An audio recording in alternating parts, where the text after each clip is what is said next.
Mister Young and FRGN. Get to the gut!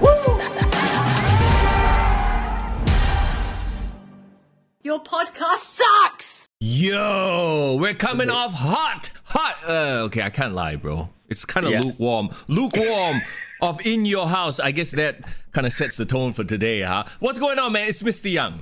And it's foreign in the building. I mean, come on, bro. Like we gotta give some hype a bit. At least show some suspense before we show off our cuts, right? On what we thought of the pay-per-view. I can't lie, bro. I wear my emotions on my sleeve, as you know. Okay. We're not gonna get there yet because we have other things to talk about before we get to NXT In Your House. But if you watch NXT In Your House, drop by, let us know in the chat. Thank you so much for joining us on the live stream, by the way. Edison, what's up? Yo, Edison, how are you? Yeah, man, I hope you're doing good. And of course, if you're listening to this on the Spotify, on the podcast itself, after the fact, do remember, we do a live stream. So if you want to come interact with us, you can. Kick to the gut on YouTube, drop us a follow, drop us a subscribe on there as well. Yeah, and the great thing is we've been doing our podcast every single Monday afternoon. So if there is a pay-per-view weekend, whether it's AEW or WWE, we are here live right after the event to give our reaction. So it's a great time. Whether you like it, whether you hate it, just drop in to our live stream and just talk with us. Absolutely. Anytime you want, you can slide into our DMs as well. We love it when you slide. Titus will slide on Instagram, on Facebook, on YouTube, or wherever else you can find us. Okay. Yes. Okay. Edison just said something very funny. What did he say, bro? Trexxus to Tien Sha confirmed by Mister Young. Hey, don't anyhow put words into my mouth, okay? Speaking of which, yes, I want to bring up our man right now, as we saw just the other day, in a little segment with Cameron Grimes in LA Knight. That security guard looks very familiar, huh?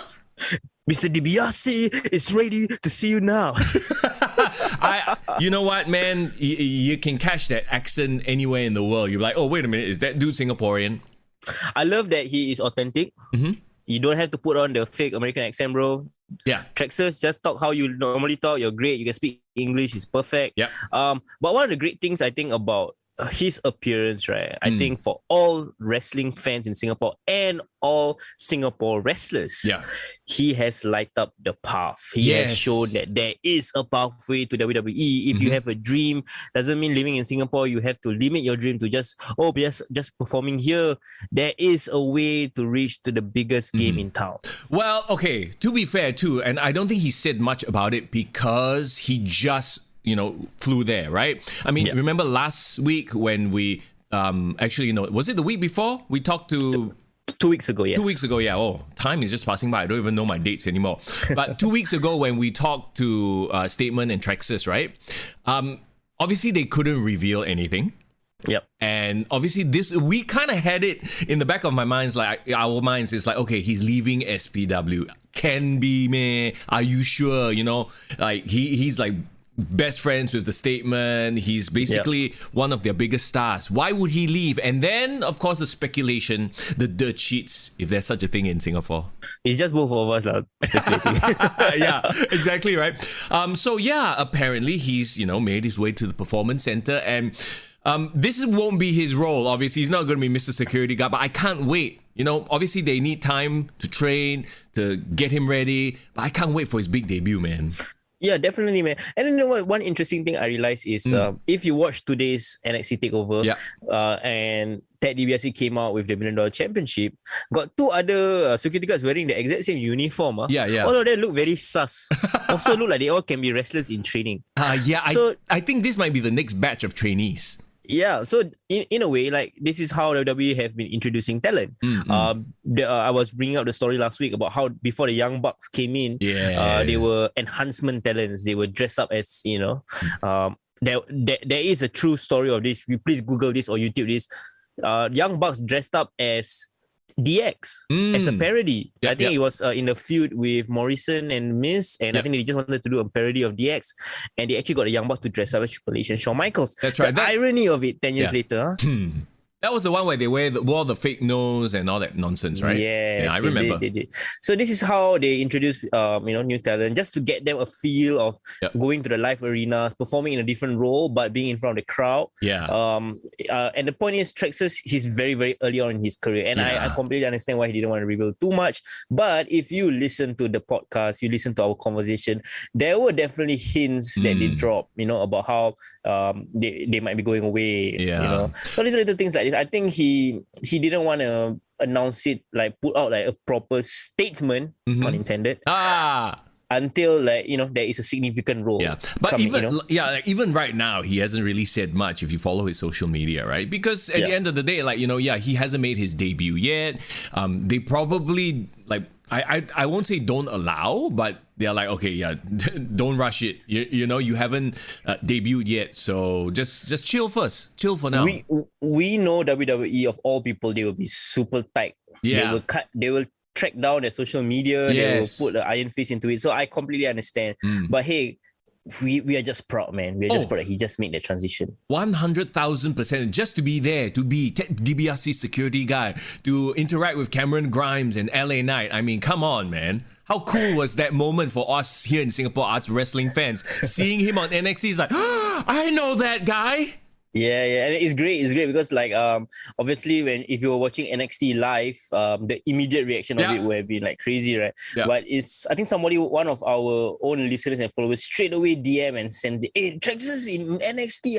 I can't wait. Hey, bro, maybe in 5 years' time, 10 years' time, we'll be like,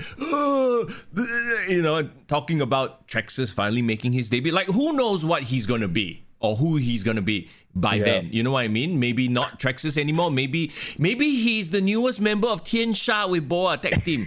That was the joke that I made to Edison. That's why he mentioned it. Joke, is it?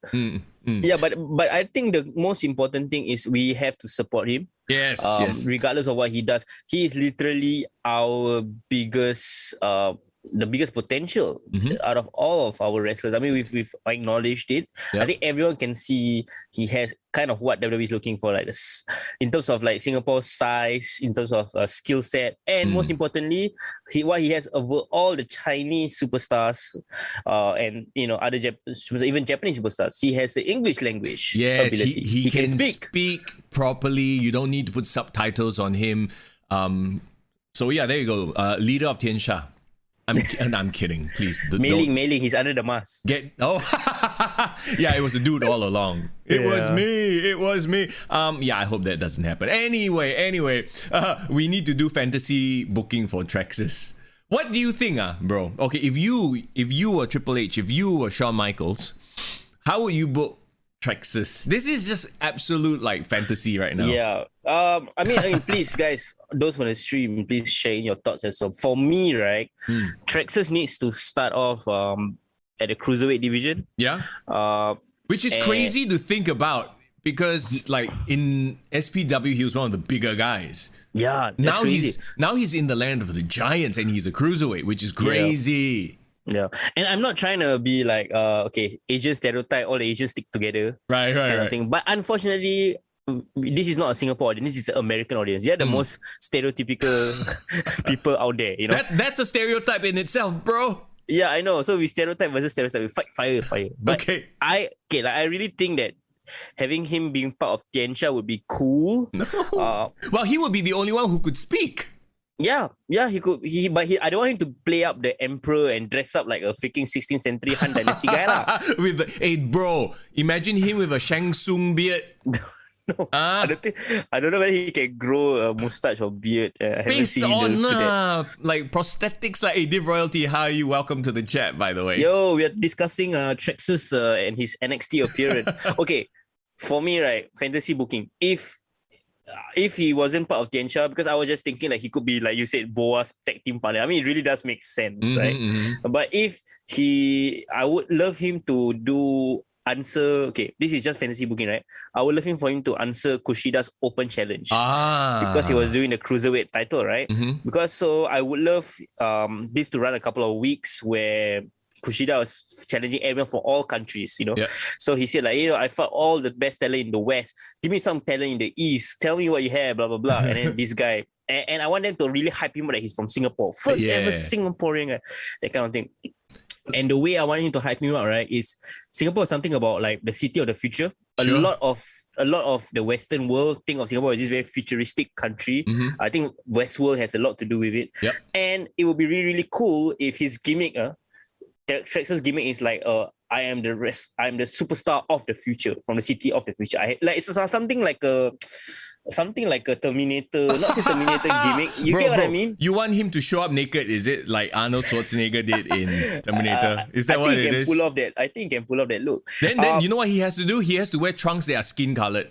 So he literally shows up in the tiniest speedos, skin colored speedos. Yeah, I want him. If you want to really play a character, make him a bit of like a kayfabe, right? I want him to be able to have.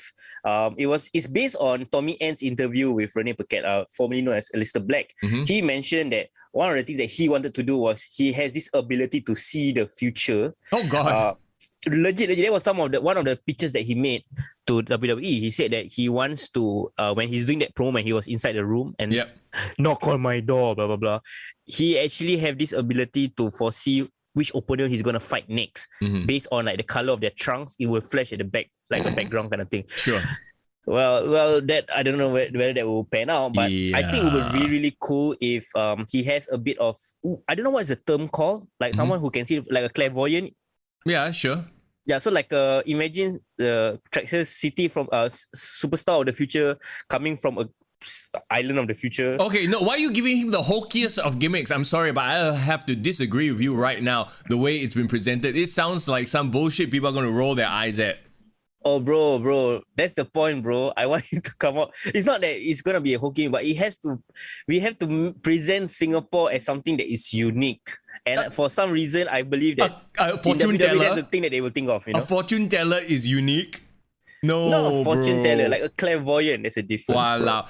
Div Royalty says Trexxus can be Austin Theory's new BFF. They have the similar blur cute energy. Just call Trexxus blur cute. Hey, focus on the cute, not the blur part, okay? Div Royalty, thirsty. What will be your pitch? That would have been my pitch. A clairvoyant gimmick. Clairvoyant gimmick. Okay, you know what? You touched on it a little bit. I think they should, knowing them, they'll just jump on the Crazy Rich Asians deal and have him, you know what? He should be the $1 Million champion. The Crazy Rich Asian gimmick by Trexxus, huh? Oh, he comes in and buys the title of LA Knight or some shit like that. You know what I mean? Maybe he's the new Prince Charming. He take over that Henry Golding character. Oh God, I don't know about that. But you know, that, to me, I feel like him coming in a suit with the most bling of bling and just like buys everything that he can. Like him, Cameron Grimes, LA Knight, they can have a whole... And you know what? It fits right into this theme of that's where he started from anyway, with Cameron Grimes and LA Knight. Oh, you know what? It's a good tie-in because like he is already part of the storyline as the security guard. But then the big reveal is he's not a security guard. He's actually a successor of $1 Million Man. Actually, no lah.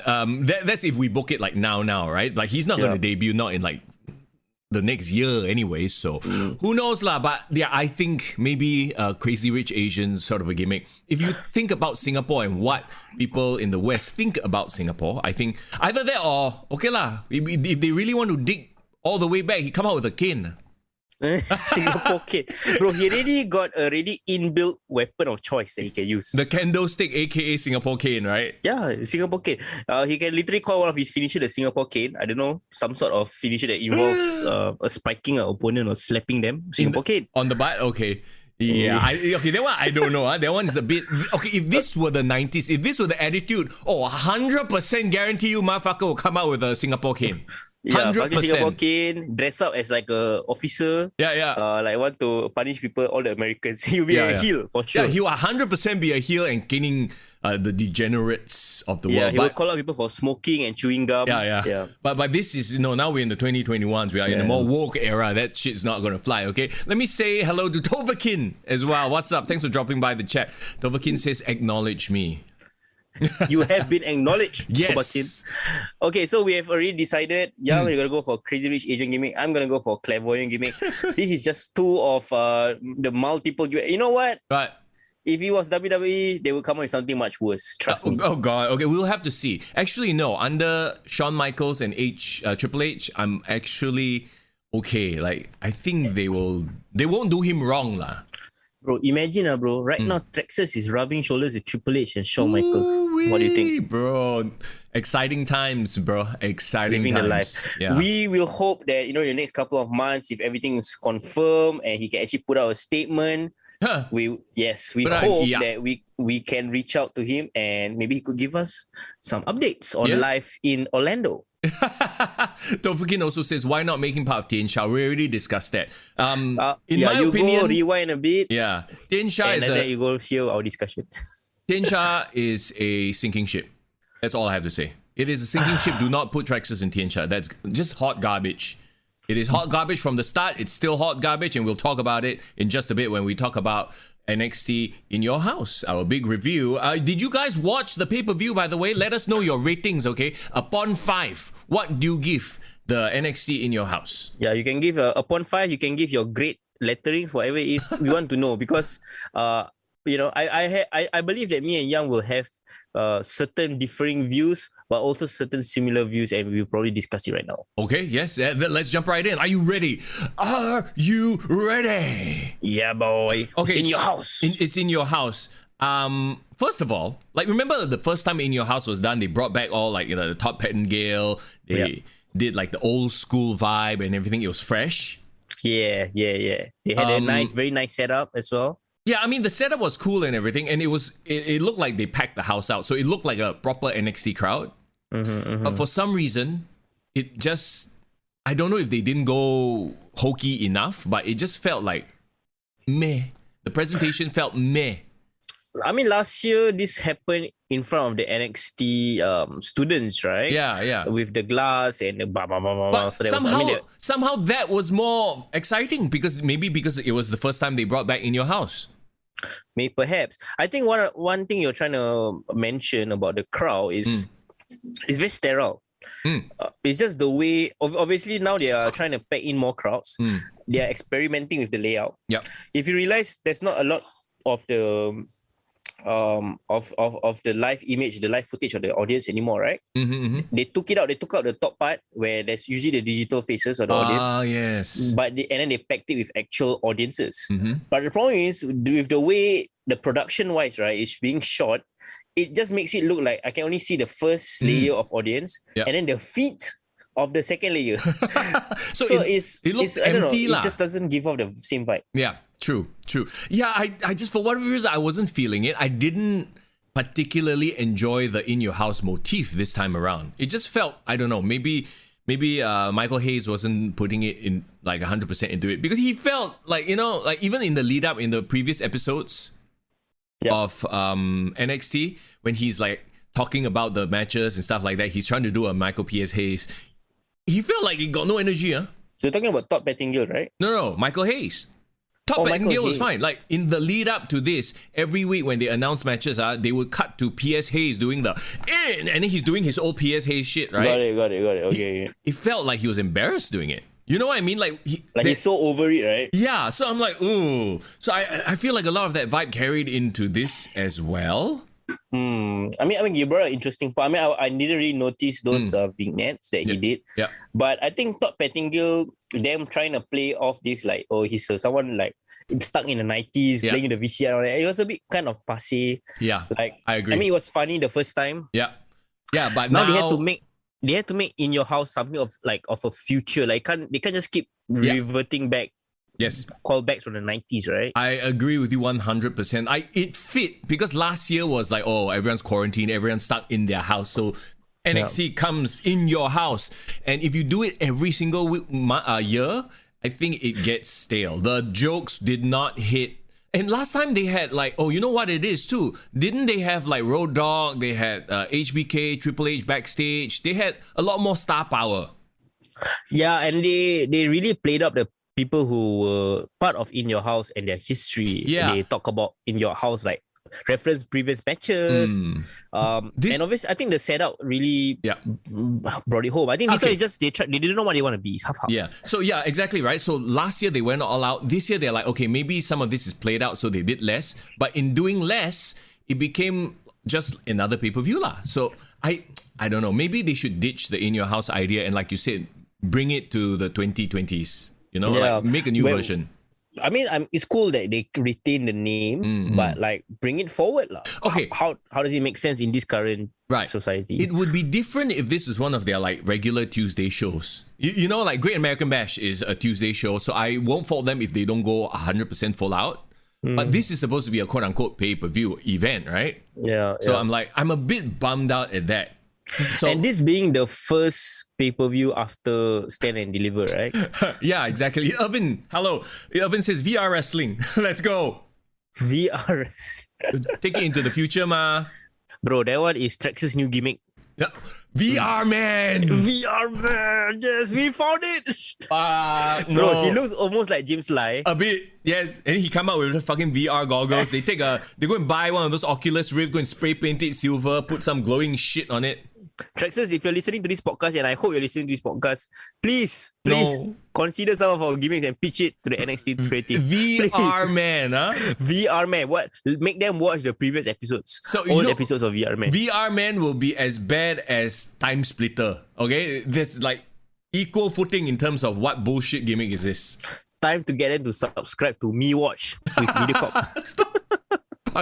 No. Okay. Please, let's not ruin his career, okay? Let's jump into the matches itself. So, okay, first one is Bronson Reed, the North American champion, and MSK, the tag team champions, versus Legado del Fantasma. Winner take all, i.e., we just wanted to squeeze everybody into one match, and we put all the titles on the line. Yeah, this is very rare, right? I mean, I haven't seen like a winner takes all match in a while. What do you think of like the dynamics of the match, like the people in the match? I get it because they've been interacting, and Legado del Fantasma are a legit faction. Yep. You know, it was a nice touch that Bronson Reed and MSK came out in all green as well.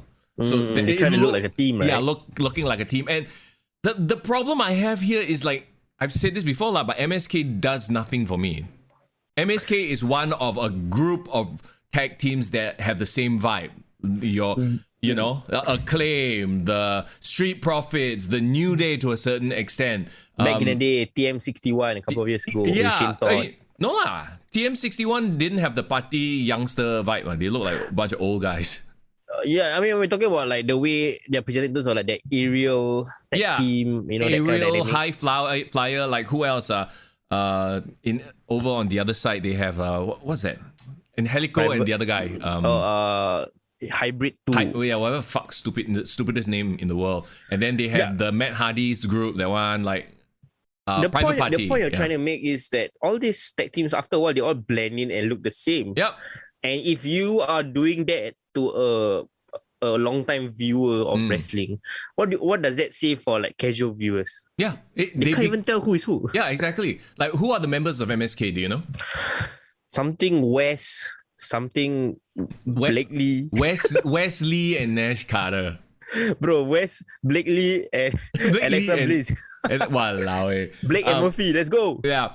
Bronson Reed at least has his own look. He has his own style. He stands out because he's like a big guy. Yeah. Mountain of a man. Joaquin Wilde and Raul Mendoza also like a bit interchangeable. Yeah, super interchangeable. Escobar obviously is the standout of their group. And you knew that they just gave the title to Reed and MSK, so they aren't going to lose the title. Bro, if you put Escobar and Cien Almas side by side, I think they look like they can be brothers. A bit, right? One older brother, one younger brother. That would be a freaking awesome group. Can you imagine if it's Andrade, Escobar, and these two jabronis? Yeah, because over in AEW, if you saw some of the vignettes that they did for Andrade El Idolo, he's calling himself the king of the Latinos, bro. Oh, is he? He's the king of the Latinos, huh? Oh, that's why Vicky Guerrero is with him. Yeah. So, bro, like he literally owns all of them. He's the king. He's the king, okay. He but owns can I Rey say something Mysterio. about the match? Yeah, the thing I liked about the match, right, is that because of Bronson Reed being the hitter, like the big ass guy, the dynamic of the other wrestlers bouncing around him made it interesting. Yeah. I mean, it is very obvious why they put this as the first match. It made 100% like perfect sense. And when I switched it on, I'm like, oh, this is the first match. It makes sense, right? You need these fuckers flying around doing their high flying business, which they did very well. I didn't notice any like weird botching or any bullshit Young Buck stuff. Okay, I really enjoyed straight off the bat in this match. They already had like a barricade being destroyed. Yeah. You know, I mean, it makes sense, I guess, you know, considering who's in it, right? And then Bronson Reed, of course, he's like flying around as well. And it wasn't an offensively like Cirque du Soleil match. Yeah, I am starting to enjoy Bronson Reed's matches now. I think for the longest time, he was a bit like, like nothing memorable about him. Oh, you know what the most memorable thing about him is? And Tovakin just mentioned it. When Wade Barrett screams, "Tsunami!" Yeah. I think this call, it's only been recent that they started making this call part of his matches. Yeah. It's fun. It's fun. It's and memorable, like you said. Yeah. It's like Corey Graves marking out with Kinshasa. Yeah. Doesn't he look like a young Yokozuna though? A little bit, huh? Yeah, he got a Yokozuna face, the vibe. Yeah. He's from New Zealand. Yeah. Oh, wait, is he Aussie or Kiwi? No, he's New Zealander. New Zealand, Kiwi, okay. And he's very athletic. Yes. You know, one of the athletic big guys. Yeah. You know, it's always great. Yeah, he just needs a little bit more time to marinate, you know, in terms of his promo, in terms of who he is, what his motivations are and stuff like that. And you know, he's fine. He's in the right place. So them winning makes perfect sense as well. It's like, okay, I didn't expect any titles to change hands here. Yeah. Where does this lead Legado and Fantasma now? I hope Santos continues his North American title feud. Like I feel like it's such a waste that he is kind of saddled with these two idiots. Oh, really? So should he trade victories and belts with Bronson Reed, or because if he have a blow off match, if he lose, then he's completely gonna lose the momentum, right? Yeah, I think he should. I think they should. Like, what else is he gonna move on to? You know what I mean? He's already won the Cruiserweight Championship, so he's moved on from there. Now that's his next step. They'll probably have a lot of interactions. They'll still go and kacau them during their matches and then, you know, stuff like that. I don't know if this Bronson Reed MSK like group is going to continue being a group though. I kind of want, right, Legado to have some interactions with The Way and somehow team up together or like be in cahoots. Bro, gang warfare, bro. We got The Way, we got Legado, and we got Hit Row. Hit Row. Okay. Hit Row did make an appearance in this In Your House. And I gotta say, like, when I talk about like how bringing In Your House a bit forward, I really like the top Pettinger interaction with Hit Row. And obviously I cannot look at the top dollar TJ. I can't look at him without thinking of, hey, isn't that guy from Hidden Treasures? Yeah, isn't that like nice boy who's walking around with all the legends trying to buy back WWE memorabilia from fans? Yeah, then him trying to act all like, you know, badass and stuff like. It's actually really exciting now because they have unlike AEW, you gotta compare, right? Yeah. Then their factions are not like bloated with like 1 billion members nobody gives a fuck about. You know what I mean? QT Marshall. Yeah, QT Marshall and Gogo and Condomo and whoever the fuck is in the factory and whatever. You know what I mean? They have factions, but they aren't like bloated. Yeah. Everyone serves a purpose. Yeah. Everybody serves a purpose. There's a tag team. There's maybe one women's contender, especially in Hit Row. Yes, we have Isaiah Scott Swerve, which is the main guy. Who's his friend? The one that's same size as him. I don't remember his name. One of the other black guys. No, but he and TJ are the tag team. So he and TJ? Yeah. What's TJ the full name? I mean, top dollar lah. Oh, top. Okay, top dollar. Okay. Yeah, AJ. Sorry, AJ. I don't know why I said TJ. yes. That guy is memorable. Isaiah is memorable. The Jake Cargill lookalike, I guess, is memorable. So Isaiah, right? He can challenge for the North American title. The other two can challenge for tag team titles. And don't forget, you have Imperium lurking around somewhere as well. Another 3-person group. So you have a lot of 3-person groups. Yeah. I mean, I'm trying to get used to Alexander Wolf being fired. Is Alexander Wolf, right? Yeah, he's gone. Yeah, and then we still have Thatcher and Ciampa, which they also cut a promo. Yep. I really like how NXT keep regenerating and keep rebuilding their roster over and over again. It's like that football team that have all the great young potential talent. That every single time all the big clubs keep buying their talent. Yeah. but they keep creating more talent again. You know what I Yeah, mean? exactly. So it's like I mean, that's what the whole developmental system they have going is for, lah. You know, is once this guy is ready for main roster and main roster ruins them, they have new people to pull in. You know what I mean? Tovakin says, "Who's QT Marshall again?" Irvin says, "QT is the unfunny Colt Cabana looking fella." Yeah, he's the uncle that works at like Courts trying to sell you a laptop. Hey, you guys don't know, man. They just introduced a new talent, you know. Do you know that AEW signed a Brock? When I swear they purposely, when announcing him, they said Brock first, then they pause. I'm like, just to get that, wait, Brock Lesnar? Right? And then Brock Anderson, I'm like, oh, okay. Yeah, Do you see how he looked like, though? Yeah, he looked like he's there, lah. Yeah. I mean, that's not a bad thing. No, I mean, no. He looks legit. He looks like like he can play American football. But I don't care. I really don't care. Like, seriously, he came out with Cody and I don't care. The thing is, right, they keep introducing new names and new names and new names. Yeah. But the names that's existing are not over. No, yeah. So it's a bloated as fuck roster. You're right. They really can benefit from Rampage, the new show. They really need it. And my God, I hope they split the talent up and don't try to shove the same old, you know what I mean? Yeah. No, they need, if they have Elevation and Dark as like their velocity and heat, right? Yeah. Throw all these motherfuckers there. It's okay. No one has to see them. Yeah. Let them grow. Rampage, right? Yeah. Rampage, I think, should really be a TNT's exclusive. TNT title is a top contender there. Yeah. Okay, what I do like, let me say something good about AEW right now is when you look at their rankings, right? Title rankings, they actually lump the TNT and the world title together. It's not like there's an intercontinental title ranking. No, the title rankings, all the contenders can go and contend for either world title or TNT title. So they've elevated the TNT title. So you see Kenny and Miro's pictures next to each other as champions, while the rest is basically singles title contenders. So, you know what I mean, right? So if you're a top title contender as like a TNT championship, they can also contend for the AEW championship. I guess that is the logic. I don't hate it. It feels like all of a sudden, this title is important. And honestly, right, I would argue that the TNT title has been as strongly booked, if not better booked, than the AEW championship. Well, unless you count, Skinny Skater Boy. I'm a fan of WWE. I mean, I wouldn't say that he elevated the title, but him winning the title elevated him. Yeah.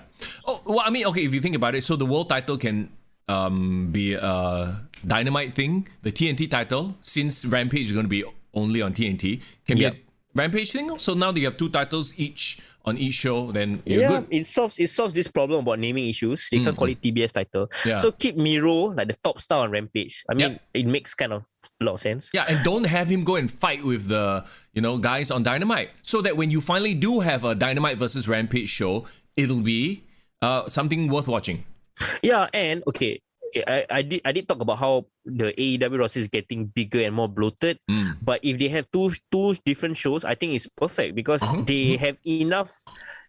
Honestly, they have enough stars to headline two different shows. Yeah, but bro, you know what this means, right? With two shows, two main quote unquote TV deal shows. More wrestling for us to watch. No, bro. Yeah, there is that. There's more Cody for us to listen to.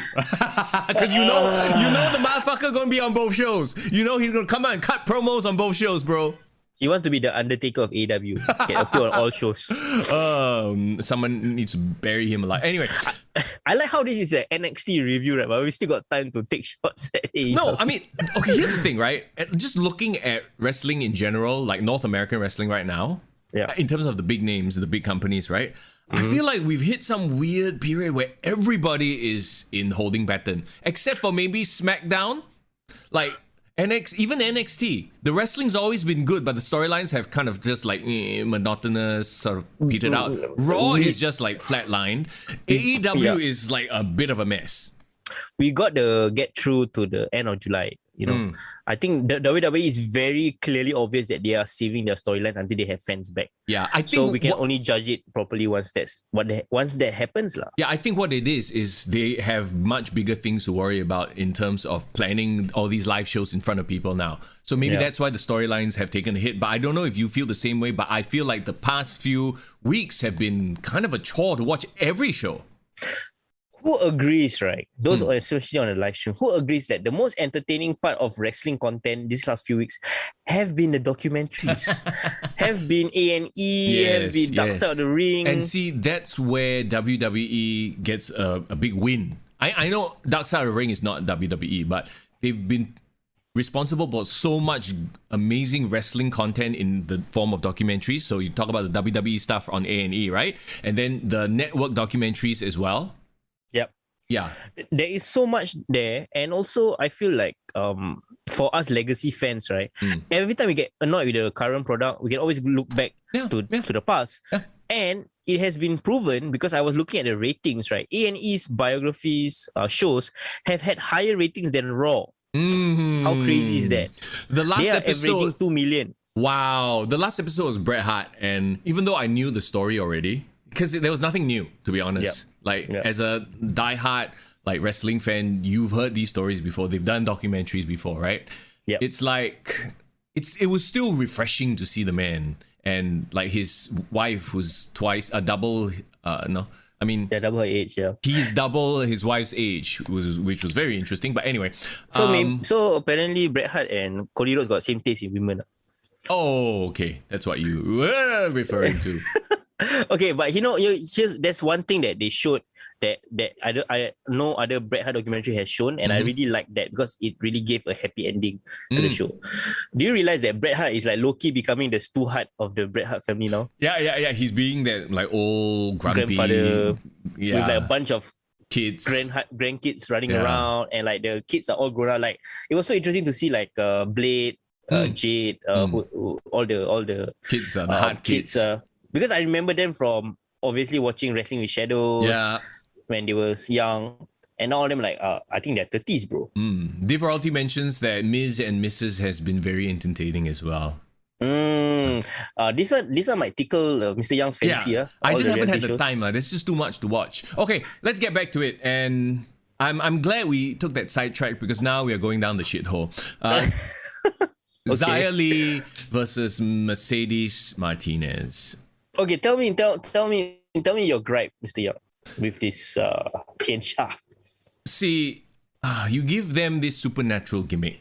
You sell this whole thing of now she feels no pain. She's controlled her pain. And nowhere in the match did I feel like I'm watching a new Xia Li. In fact, I feel like Xia Li gave Mercedes Martinez way too much offense. It looked like the first match. Except she got a new skin, new look. That's it. It was still the same fucking match, right? She barely beat Mercedes Martinez. Then Boa, who is the most useless henchman in the world, because he comes in and he gets his ass handed to him by Mercedes Martinez. Okay, Mercedes Martinez is a badass, right? But 2-on-1, I really hate it when you have heels who can't gang up on one person. Yeah, I get what you mean. They look like jackasses. And then Mercedes Martinez goes after Tian Sha, Mei Ling.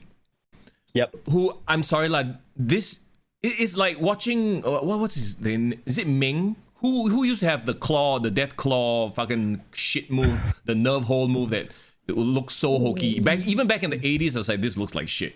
I mean, all the Von Erichs did that. Yeah, okay, but the Von Erichs are fucking huge ass dudes. But Mei Ling's big move was she grabbed Mercedes Martinez by the neck and then Mercedes yeah, she sold it, right? I'm like, this looks hokey as fuck. Give her a better move.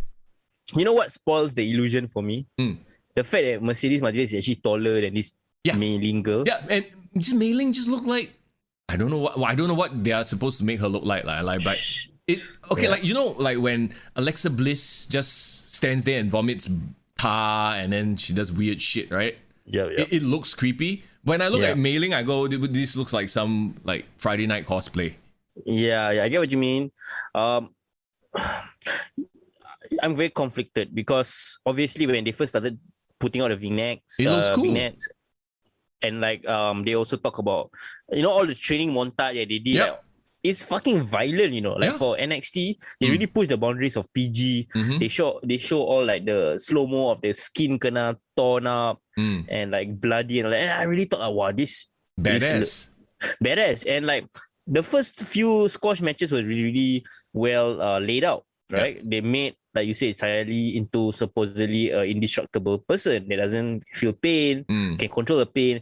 But somewhere along the lines, obviously Xia Li didn't appear at stand up and deliver. Yeah. I think that was a wasted opportunity because that was when she was at her hottest, at her highest peak in terms of momentum. Has she ever They been... needed a good fall at that point in time. Yeah. So problem is they brought back Mercedes Martinez. Obviously, she had that terrible run with Retribution, and they needed to rebuild her into a badass. Yep. And taking her down, obviously with the story, the callback from 4 years ago with the Mae Young Classic, taking her down in a very emphatic way would have helped everyone. Yep. But the problem is, I think they have something in mind for Mercedes Martinez, so they don't want to squash her momentum right off the gate. That puts them in a very tough predicament. I'm starting to get very annoyed at Mercedes Martinez, to be honest, in that I feel like, and maybe this is me talking out of turn, I don't really know the backstory, maybe this is what Shawn Michaels and Triple H decided upon, but it almost feels like they have to protect her to make her look good, in the detriment to this other group that you're trying to build, right? Like, I'm this badass, I can't oversell me getting destroyed, that kind of thing. And it just made this whole segment stink balls. Yeah, that's the conflict. Exactly. You hit the nail right on the head. Why not have Xia Li versus Katie Catanzaro or the other girl? Aaliyah.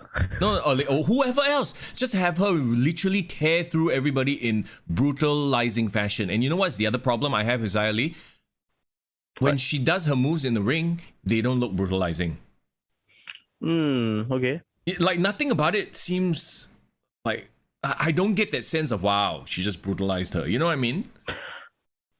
And okay, this is the only time, right, a performer, I believe, feels like she is at this level where she's a developmental talent. Yeah. Like, they're giving her a great gimmick, and I think she's trying to build herself within the confines of the gimmick. So, for example, bro, if Undertaker was a shitty wrestler and he got the chance to roll with Undertaker, right, there were only so many times they can protect him using the gimmick before he needs to improve and show that he can perform. So I think you've hit the nail on the head. I just think that, Xia Li is not there as a performer. You're right. This should have been a match on NXT. Next week's NXT. Put the Ciampa and Thatcher match here instead of this match. Because this match was balls. Yeah. The thing is, the only thing that can save this right now, right? Because I think the illusion has been broken. The illusion of Xia Li being indestructible has been broken. And the thing is, okay, there might be partly because of her fall in terms of her performance, but also because of how she's being booked. Like you said, like she's taking hits and she's selling for Mercedes Martinez. It could have been, I think it would have been better, right? If both of them really go balls to the wall, both of them really like inflict violence on each other, but they still keep coming back for more. So it shows that, okay, both are not going to back down. And then it ends with like some crazy ass situation where I don't even mind it being a count out or disqualification situation, and then they can still do whatever they did at the end, where Boa acts like an asshole, and then Mercedes Martinez want to beat up Xia Li, and then this Mei Lin girl come and save the day. The only thing that might save this is Mei Lin needs to be one hell of a character reveal, one hell of a badass wrestler. Because but the only problem with that is if that's the case, then after that Xia Li is completely redundant lah. Yeah lah, correct lah. So that's why I say this entire Tian Sha gimmick is a sinking ship. I don't see any way forward with this. They've just butchered it all to hell. Like what's next? Are you disappointed that this is an NXT creation and they're not being able to deliver on this? Yes. And I mean, a lot of it has to fall on Xia Li not being able to pull off the matches lah. To be honest. And okay, to be fair, I've said this before, right, on the show, that strikes are very hard to sell and pull off. And her finisher, a lot of her movesets, moves are strikes. Who's the best striker that makes their strikes believable, in your opinion? Wow. It's tough. I don't think there's been anybody. I can name you one. Who? That just recently got fired. Who? Oh, Aleister Black? Yeah, sure. Black. Yeah. There's one guy. Yeah, but I think what makes Aleister Black really, really good is that he is very compelling, cerebral with how he delivers his strikes. Yeah, he's a compelling character to watch as well. Like when he speaks, you want to listen. When Xia Li speaks, I don't know what the hell's going on. Yeah, so exactly my point. So the fact that you're given a great gimmick, I think this is a potentially great gimmick, but the performer doesn't live up to the gimmick. No, well, we just have to wait and see how this Mei Ying performs in the ring. Hopefully, well. I don't know how she's going to perform with all that bullshit going on, and apparently she has a chokehold that can disable people. I think also another reason that contributes to your overall disappointment with this pay-per-view is that this is the only non-title match that they had on the card. And they could have given it to anyone, they could have given it to any other compelling story, but they chose to give you this.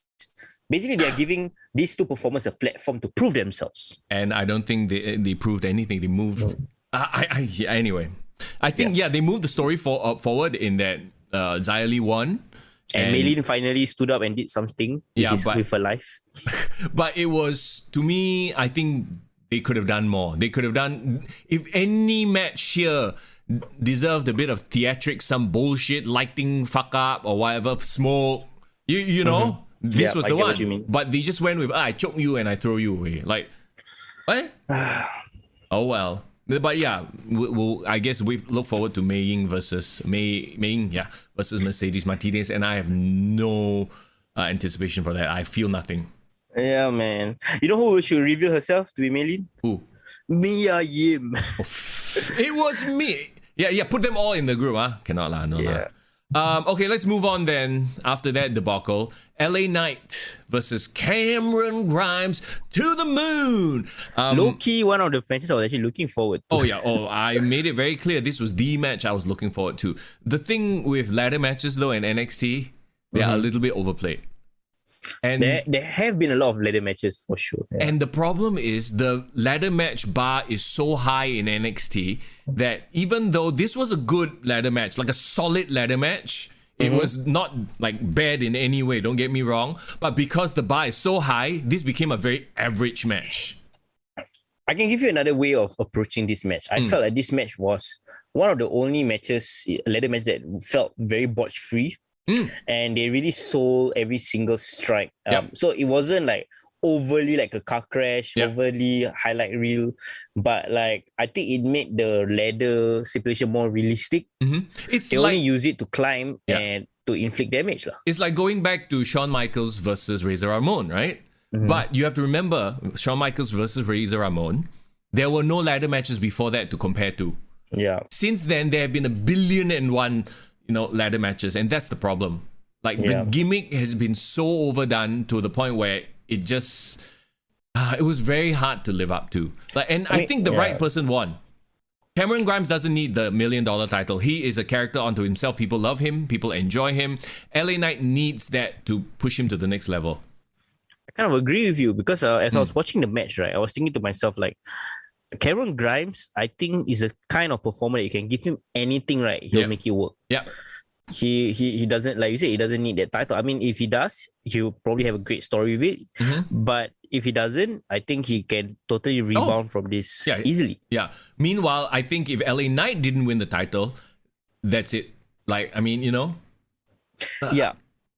And that's the problem though. LA Knight, right? I feel like he shouldn't be where he is right now. I think he should be at the stage in his career where he's really contending for in the main roster world titles because he's a bit advanced. He's 38. No, but I feel like having said that, right, he has the look, he has the mic skills, but there's something missing. Is he like EC3 like that?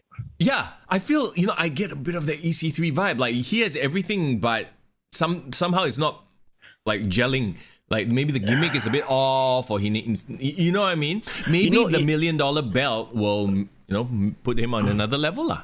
You know what he needs? What? He needs someone that can call him out, like really make an ass out of him to give him more character. Because the problem is, right, he's been like this cool hand look all this while, suave, like knows what to say, all about the promos and blah blah blah. Imagine like someone cut a promo on him like how Adam Cole cut a promo on Karrion Kross. Oh my god, can we talk about that in just a bit? Please remind me. Of course you can. But like the point I'm trying to make is someone needs to just go to his fans like, you know what the fuck have you been all this while? Who are you? You have been in TNA, you have been NWA, all these small time leagues. You're hitting 40 and now you're coming and playing all badass. Like, where the hell have you been? You know what it feels like to me, LA Knight right now? It feels like The Rock, but without the Rocky Die, without the Rocky Maivia era. Like, there's no motivation for me to hate him that much. You know what I mean? Got it. So I guess what you're trying to say is that he basically is too much smooth sailing. He needs more conflict in his wrestling career. Yeah. Not enough conflicts. I mean, conflict.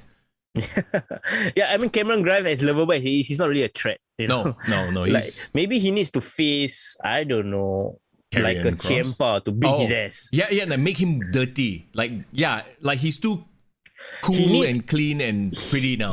He needs a Randy Orton backlash moment. He needs Mick Foley to throw him into thumbtacks, bloody his face, prove that he's tough. Okay, I think we know he's cool, but we haven't seen substance from him yet. Yeah. Give it time. I hopefully they know what to do with him. Yes, that's true. And of course, I mean, they did take some crazy bumps in the match. The ending where I think Grimes kind of like had to flip over and land there. Like, that was gnarly to watch.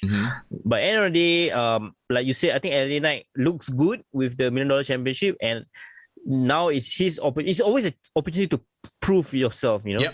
And they are right now at the stage in their career where they kind of need to prove themselves. He has the potential to go down the Damian Priest route, where if he doesn't, go about it the right way, he might just get called out to the main roster and just become someone's lackey.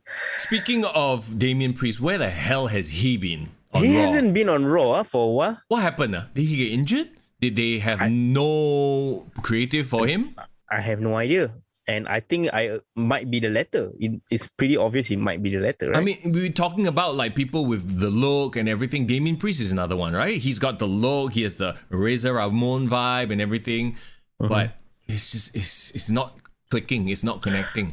WWE is suffering from lots of great talent who are not connecting to the crowd. And I believe the reason is it's not because, like, yes, maybe 50% is the talent's fault, but I think WWE is restricting their talent too much. They are not giving them an opportunity to breathe and build something with the crowd. This has gotten me interested in actually looking at LA Knight's like previous work to see, is he doing anything different or is he doing the same shit?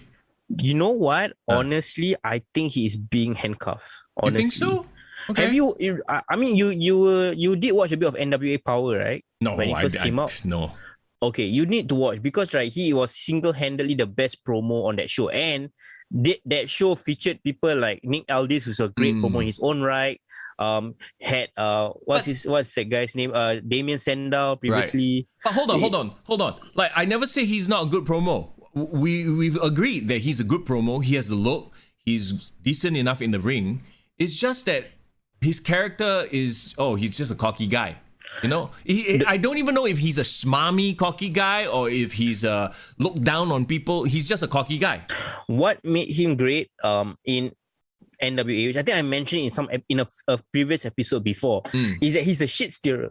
Oh, okay. He's a shit stirrer. Yeah, so why is he... So we need backstage segments of him chochoing people, like being... Yeah, like sticking it to people, just being a deviant fuck. You know what I mean? Because instead now, of just scolding people. He's in his own rivalry with Cameron Grimes. Yeah. And like Cameron Grimes is just so much of a character that I think whatever he says, right, that doesn't affect Cameron Grimes. You know, he just, I don't give a shit. To the moon! Yeah. Well, okay, like look at this very rivalry, and maybe this is just a booking thing, right? But the whole way through, did he do anything that was very dastardly other than just scolding Cameron Grimes and calling him whatever this, that, and the other? Nothing. No. Yeah. So there's no character building. The only character building is the fact that they're just making him look like he's also a rich guy. Yeah. So what does that mean? Okay, the best way for him to be a shit stirrer now is maybe he get involved with Bronson Reed. You know, play up the fact that this $1 million title is more legitimate than your North American Championship. Yeah. You know what? Even have interaction with Karrion Kross if he wants to. Yeah. Just mind games. Just really flesh out his character more than just I'm cool. Yeah. He needs to be involved with more complex characters in NXT. Yep. Not saying Cameron Grimes is not complex. Maybe he is not that complex. Okay. He's a simple-minded guy. But if he is like face off across the ring with a guy like Karrion Kross who is intense, who can play mind games, or somebody like Ciampa. Ciampa. I think Ciampa will be a great test for him. Yeah. Someone who can bring out that toughness in him. Yep. I think he needs to be against like a rough and tough opponent, you know. He's the kind of guy, bro. Ah. If he was in the same locker room as Chris Benoit, right? I think Chris Benoit would make a man out of him. Make a man out of him, huh? Very good. Okay, let's move on then. Right person won. Raquel Gonzalez versus Ember Moon. Dakota Kai was there. She helped Raquel win it, but yeah, I mean, the problem I think also with this pay-per-view is all the matches were very predictable. Not to say that it's the wrong decision, like you shouldn't swerve for the sake of swerving, but it was so predictable, it's not even funny. Literally none of the titles changed hands. Shotzi did make an appearance at the end. Yeah, but I think the problem is, like you said, it's a lot of very cold characters with not a lot of momentum. Like Ember Moon, they try to hit her up after like years of misusing her. Mm-hmm. So like doesn't really do anything for me. Her contending for the title. Raquel is great. I think Raquel, on commentary, Wade Barrett mentioned that she's the most improved wrestler over the last 12 months. Mm-hmm. And I definitely agree. Like I used to not be able to watch her matches because I feel like she's just Kevin Nash. Like she's just a bodyguard, But now she's like leading the match, controlling the pace of the match, But I think the thing that's missing, and I feel that it can be coached or it can be, she needs more time to develop that. She is missing a lot of that it factor where 100%. She's menacing, but it's not like, ooh, I can't wait to see what she does with this girl. See, the comparison is Kevin Nash and Shawn Michaels, right? Yeah. Raquel Gonzalez and Dakota Kai are no Kevin Nash and Shawn Michaels in terms of charisma, in terms of on-screen likability, that, I have to watch them. Like when I see the two of them on screen, it's like, okay, lo. Like, there's nothing that really jumps out at me. Like you replace Dakota Kai and put Britt Baker in that role. Wow. Level up. Yeah, exactly. Britt Baker would take over the whole show, basically. Yeah. But I think Raquel she's suffering from Nicole Bass problems. Nicole Bass problem? I'm not trying to make it dramatic, but I'm trying to say is that she's not even China yet in terms of her connection with the audience. Yeah. Like China wasn't the best speaker or the best talker, but she had it. It's that X factor that we keep bringing up, right? There's that weird, like there's something interesting about her because back then there was nobody else like China.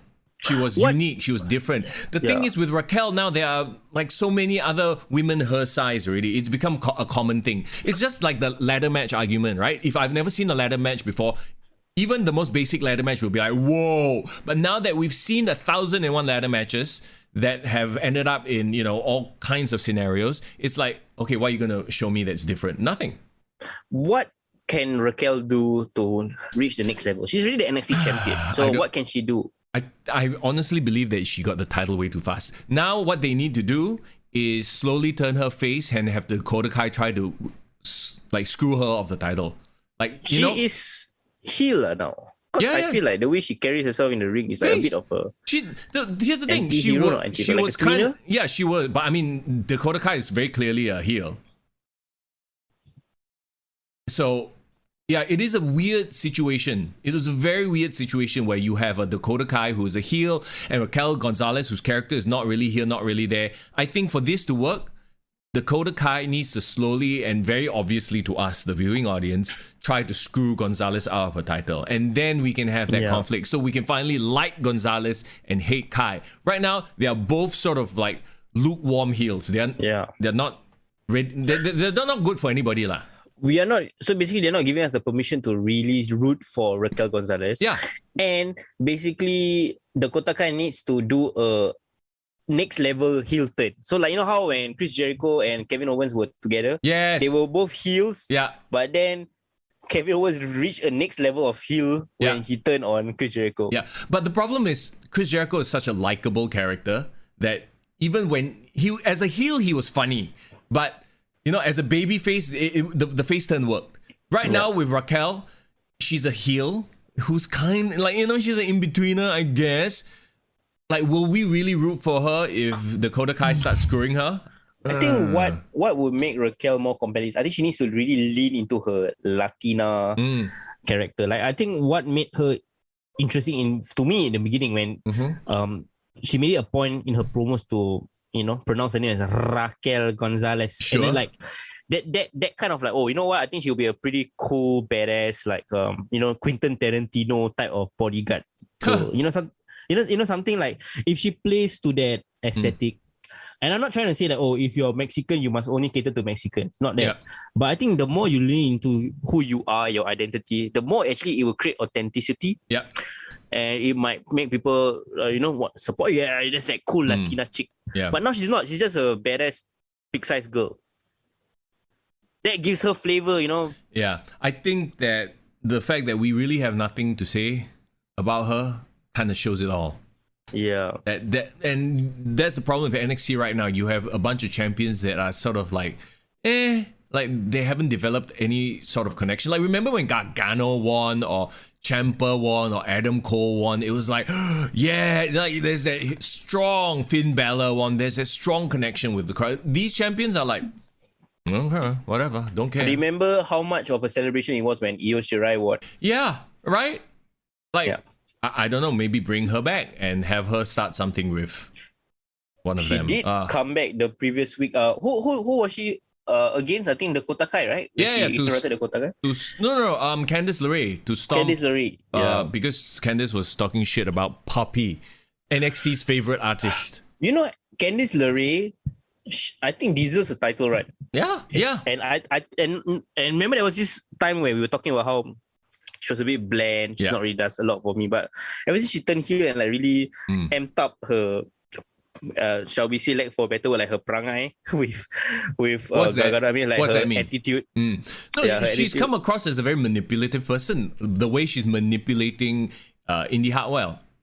Make her more interesting, right? Yes. So now you see, like you look at the way, like Austin Theory, a previously bland sort of a cocky bad guy. Now all of a sudden he's like a bit himbo, that I kind of like watching him now. There's an interesting personality. He has like Johnny Gargano, he's the head of the family. Candice LeRae, she's a manipulative head of the family. And then Indy, she's like the lovable little sister who's fallen in love and blah, blah, blah. Like, I think a lot of it has to do with the fact that Gargano and Candice are the heads of that faction. Like, okay, they are the ones rolling the story along, sort of making it work. I think the input that they give to their own storylines really help a lot. I think maybe Raquel, obviously you say she's young, she doesn't have the confidence yet to like, hey, this is how I want to be presented. Then maybe she needs to work with someone like Candice who can help her like develop a character, because Dakota Kai is not the one to do it. Same like LA Knight lah. She needs to bounce off of someone that will bring out that side of them. DiBiase? Maybe DiBiase will be a great Irvin addition. says the way needs a grandma and grandpa now. Bring back two legends. Shawn Michaels lah. Walao. Shawn Michaels. Shawn Michaels is the grandpa. Who's the grandma? The grandma Beth who Phoenix. is from the 90s. Alondra Blaze. Walao. No, they don't need. I think the way are fine. Perfectly fine the way they are. Okay? They are the way. And Ember Moon and Shotzi Blackheart need more of a reason for us to care about. So it's a bit of a weak, like the talent pool is chock full of strong contenders, but in terms of character, it's kind of tough for us to give a shit. Let's put it this way. Maybe 2 years ago when NXT was first going head to head with AEW, that felt like a proper main roster show. Now I feel like it has devolved back to a developmental show. Irvin says Edge and Beth, grandma, grandpa. There you go. Edge and Beth Phoenix. Makes perfect sense, huh? Okay, let's move on to the main event. And before we talk about the main event, I want to talk about how NXT wrapped up before the pay-per-view, right? Yeah. They had Karrion Kross out there, and then everybody interrupted. And I'm sorry, but literally every, if Kyle O'Reilly has a better promo than your champion, you got a fucking problem. Okay, because the second all of them came out and like basically verbally jousted with him, Karrion Kross looked like a joke. And then Adam Cole, like the best promo. Adam Cole killed him, bro. Yeah, like that one show we talked about it last week, right? That one showdown between him and Adam Cole. Like Adam Cole absolutely buried him on the mic. Yes. And then what did he say the line about how I just need the bell to ring? Yeah, and then Like, there's a bit of truth to it as well, because like when Karrion Kross came in, they had all the packages, they had the TikTok bullshit, blah, blah, blah, blah, right? And then Adam Cole's like, yeah, all I need is for the bell to ring. And that's how they showcase me. It's like, oh shit, there's truth to that. And then last week, they had Kyle O'Reilly basically burn him. They had Johnny Gargano burn him. Pete Dunne just says a few words, that's fine. That's, Pete Dunne's style just anyway. Pete Dunne doing Pete Dunne things. Like, the fact that Kyle O'Reilly out-promote Karrion Kross, I'm like, oh my god. Oh no. Oh man. Okay, at the end of the day, I feel like Karrion Kross will always be. He will never be the main guy. As much as they try to make him the main guy, he doesn't have that. I'm the leader of the locker room. You know, some even like Roman as a face, right? He had that vibe. Okay, I'm the main guy. Yeah. There's so many guys who is bigger than Karrion Kross in terms of their longevity, in terms of their appeal to the audience.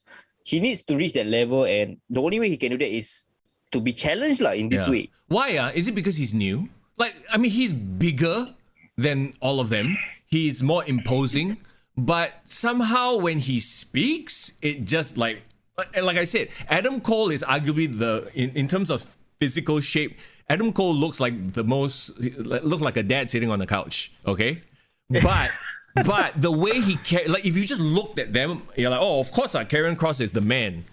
Like Adam Cole looks like a schlub. But once you give him the mic, it's like, oh my god, okay, Adam Cole has won me over instantly, and that's not what you need in a freaking heel. I mean, not a heel, in a champion. I think what Karrion Kross is missing right now is the fact that. What did he say? Sorry, no, I'm reading chat right now, and Tova King brings up a very good point. Maybe Scarlett needs to speak up, and Chad is having a discussion about like, what is Scarlett to him? That relationship is not fleshed out. Is she his personal dancer that comes out and dances? That's totally her role. That's her only role. Yeah, like, and she barely even speaks, even though she's the valet. When Scarlett first appeared, didn't they make her cut a lot of the promos? Yeah, because he wasn't around. Yeah, but what happened to that? I don't know. It's like almost as if they're like, oh, okay, no, he has to show personality. Well, he doesn't have any. Jim Cornette brought out the best point when they first talked about their debut. Okay. The problem with this duo is that give us a couple of months, Scarlett will outshine Karrion Kross eventually. Maybe that's why they're giving him the mic. Maybe they're trying to control Scarlett a bit more and let Karrion Kross be the main speaker. But I dare say, letting Scarlett play to her strengths and letting Karrion play to his strengths would make an overall better package. Even though yes, it might make Scarlett more compelling than Karrion. Then Karrion just deliver in the ring lah. Yeah. Like Karrion just needs to be a menacing presence and not, because when he talks, it kills the illusion for me. He I don't know. He looks like a small big show. He looks like a small show. Nothing kills your illusion more than Brock Lesnar. No, but see, but I mean, Brock has a reputation. Brock is Brock. He's Brock physically when he's wide and he's jacked. Like Karrion Kross, and I don't want to body shame. Because I'm a fat the last people to shame anyone's bodies. But he's not exactly rip like you know what I mean. He's just a huge guy. He's just a huge. I mean, wow, that's a fucked up thing to say. He's just a huge guy. He's 1,000 times more athletic than all of us, right? But for whatever reason, when he starts going off and like, what is he supposed to be now? So he started off as TikTok Doomsday is coming. There was some sort of like a mystical vibe to him. And I thought that worked. Yeah. And then now he's I'm a MMA guy, but everyone else in the ring has also got MMA. They literally were talking in the commentaries like, oh, this guy got MMA Kyle O'Reilly with his BJJ. Yeah, and so all of them are MMA fighters. What the fuck? Like none of them stand out anymore, right? Who's the actual wrestler in this match then? Yeah, and like his MMA just doesn't come through. It doesn't look good. I don't know whose decision is it for him to transition his gimmick, but that was a bad move. Yeah, I thought he coming out as the Doomsday guy with Scarlett, and that the end is near. Like all that was perfect. She just run with that, keep him mysterious. I think one of the things that kind of destroyed his so-called aura was remember when he got injured? Wasn't he? So this is the second time that he won a title. The first time with Keith Lee, which was last year. Yeah. He won, immediately got injured, and I think Finn Balor capitalized on that and really brought everything to the next level. Right. So maybe that kind of destroyed an aura. Because how can you be an unbeatable guy when the moment you win a title, you have to drop it? True. He got injured. Maybe that's why they're like, okay, let's step away from the doomsday unbeatable guy and then move towards I'm an MMA guy. Well, the problem is it doesn't work. Also, let's say what's up to the Shadow Lavin. How you doing, man? Yo, man, we are almost done reviewing NXT. Oof. But we're talking about Karrion Kross, whether he's over or not. Please give us your thoughts. No, Karrion Kross is not over. He got the least reaction to the crowd when he came out. Like, freaking Kyle O'Reilly has more reaction than him. Did you realize what happened when he won? Yeah. The crowd was almost anticlimactic. Yeah, the crowd was like, dead. Like, it's a wet fart. Look, here's the thing, and I also believe this in terms of like when I watch his matches, right? Like every time he wasn't in the ring, the match was good. I'm sorry to say this. Really? No, because the other four will go all out. They make everything look good, right? But he did come and like clean house and like did all the crazy Thanos stuff. But okay, you know what his problem is too? I think this is his biggest problem. He needs a new finisher. His set of finishers look so bad. So you're not a fan of his Doomsday Saito? No, that's not his finisher. That's just his signature move. Yeah. But the finisher is the cross jacket, right? Yeah, it looks like shit. It's a fucking rear naked choke. I'm sorry, it's a Kokina clutch, it's a Kirafuna clutch, it's a rear naked choke, it's a sleeper hold. It's the most anticlimactic move he can have. And his other finisher is the elbow to the back, which looks like shit also. Because he cannot fully elbow somebody in the back. He has to do the weird forearm bull. You know what I've said about the whole, I hate the way the Japanese style forearm looks. It looks fake as fuck. And just because you're doing it to the back, I know what he's trying to sell. It doesn't look convincing. Strikes are very hard to make work, and you are not wrestling strong style here. It looks hokey as shit.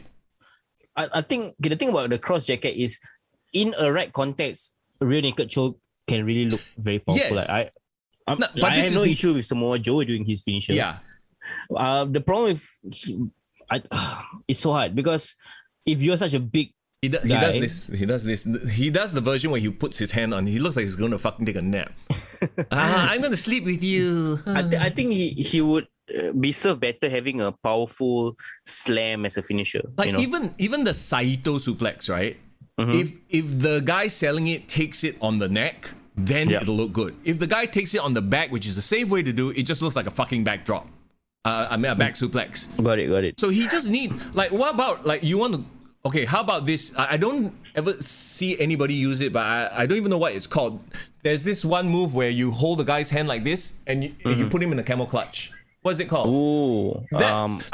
Think of, is that a cross jacket or straight jacket? I haven't seen someone use that for a long time though. Right? But why doesn't he use that as a move? Like that is my suggestion. Like get him in a camel clutch position, but instead of like just holding the chin, hold him like this and just pull back. And then make the person just arch back. It's not a dangerous move, but it visually looks good. The problem is too many people have the rear naked choke, especially in NXT. Maybe, okay, I don't know whether he's big or intimidating enough to pull it off, but I think he can pull off like a double-handed choke slam. Okay. But a double-handed choke slam into a bomb. I think that would really be a great emphasis of his character. So Albert's finisher? Is it Albert's finisher? I can't remember. A choke bomb. Oh, William Regal used to do that. The cross. Yeah, but if you get a bigger guy to do it, I think it will look good, right? Someone else says Cobra Clutch. Okay. Yeah, Cobra Clutch is pretty cool. Shadow says he's a discount Lesnar. Maybe fair price first, but not Target. Didn't he do? Was it him that did like a flipping, like F5 tornado kind of deal, and then kena kick out also? Yeah. Was it him that did it? Yeah, he tossed somebody like a standing F5 without dropping down.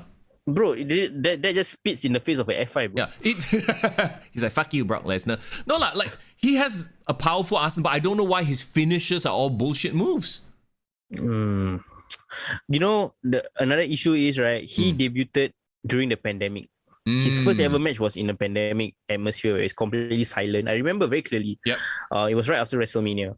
And then I just feel that maybe NXT's management was putting a lot of hope in him, but haven't managed to hear the reaction from the crowd. Probably if they heard the reaction from the crowd, it would be like, okay, maybe we should like cool down his push, let him build himself up a bit more. Because right, the real litmus test is when the audience come back, give him if they put the absolute shit out of him, right? Then you know lah. Yeah, I mean, he didn't even contend for the North American title. He just went straight for they shot him up there too fast, and now they are like stuck with this guy who's sort of not connecting with the crowd, right? Honestly, I'm quite surprised. I'm quite surprised that they push him all the way to Keith Lee straight away, like within a couple of months. Exactly, right? Edison says if NXT allowed him to do a straight up pile driver, it would be perfect. Just a but of course nobody does pile drivers lah. You're not supposed to. Doesn't someone isn't anyone doing a pile driver in NXT? No. I mean, technically, Panama Sunrise is the closest, I guess. Yeah. But okay lah. I mean, I'm sorry, but we've just sat here and shat on Karrion Kross for the past like 10 minutes. I feel bad. But then again, you're in there with Kyle O'Reilly, Adam Cole, Johnny Gargano, Pete Dunne. They are gonna outwork you no matter what. Okay, let me play devil's advocate. As great as all these workers are, I don't think they can make it on the main roster. No, you're right. Yeah, I 100% agree with you. Also, a lot of it has to do with the fact that on the main roster, they wouldn't know how to book them. That's one. Yeah. But I think like you're right when you say that if I'm a casual fan and I come into I start switching on NXT. When I look at Karrion Kross, out of all the four, I'll be like, okay, this is the wrestler that's gonna beat up everyone else. Honestly, I can't see Adam Cole as like a main event star.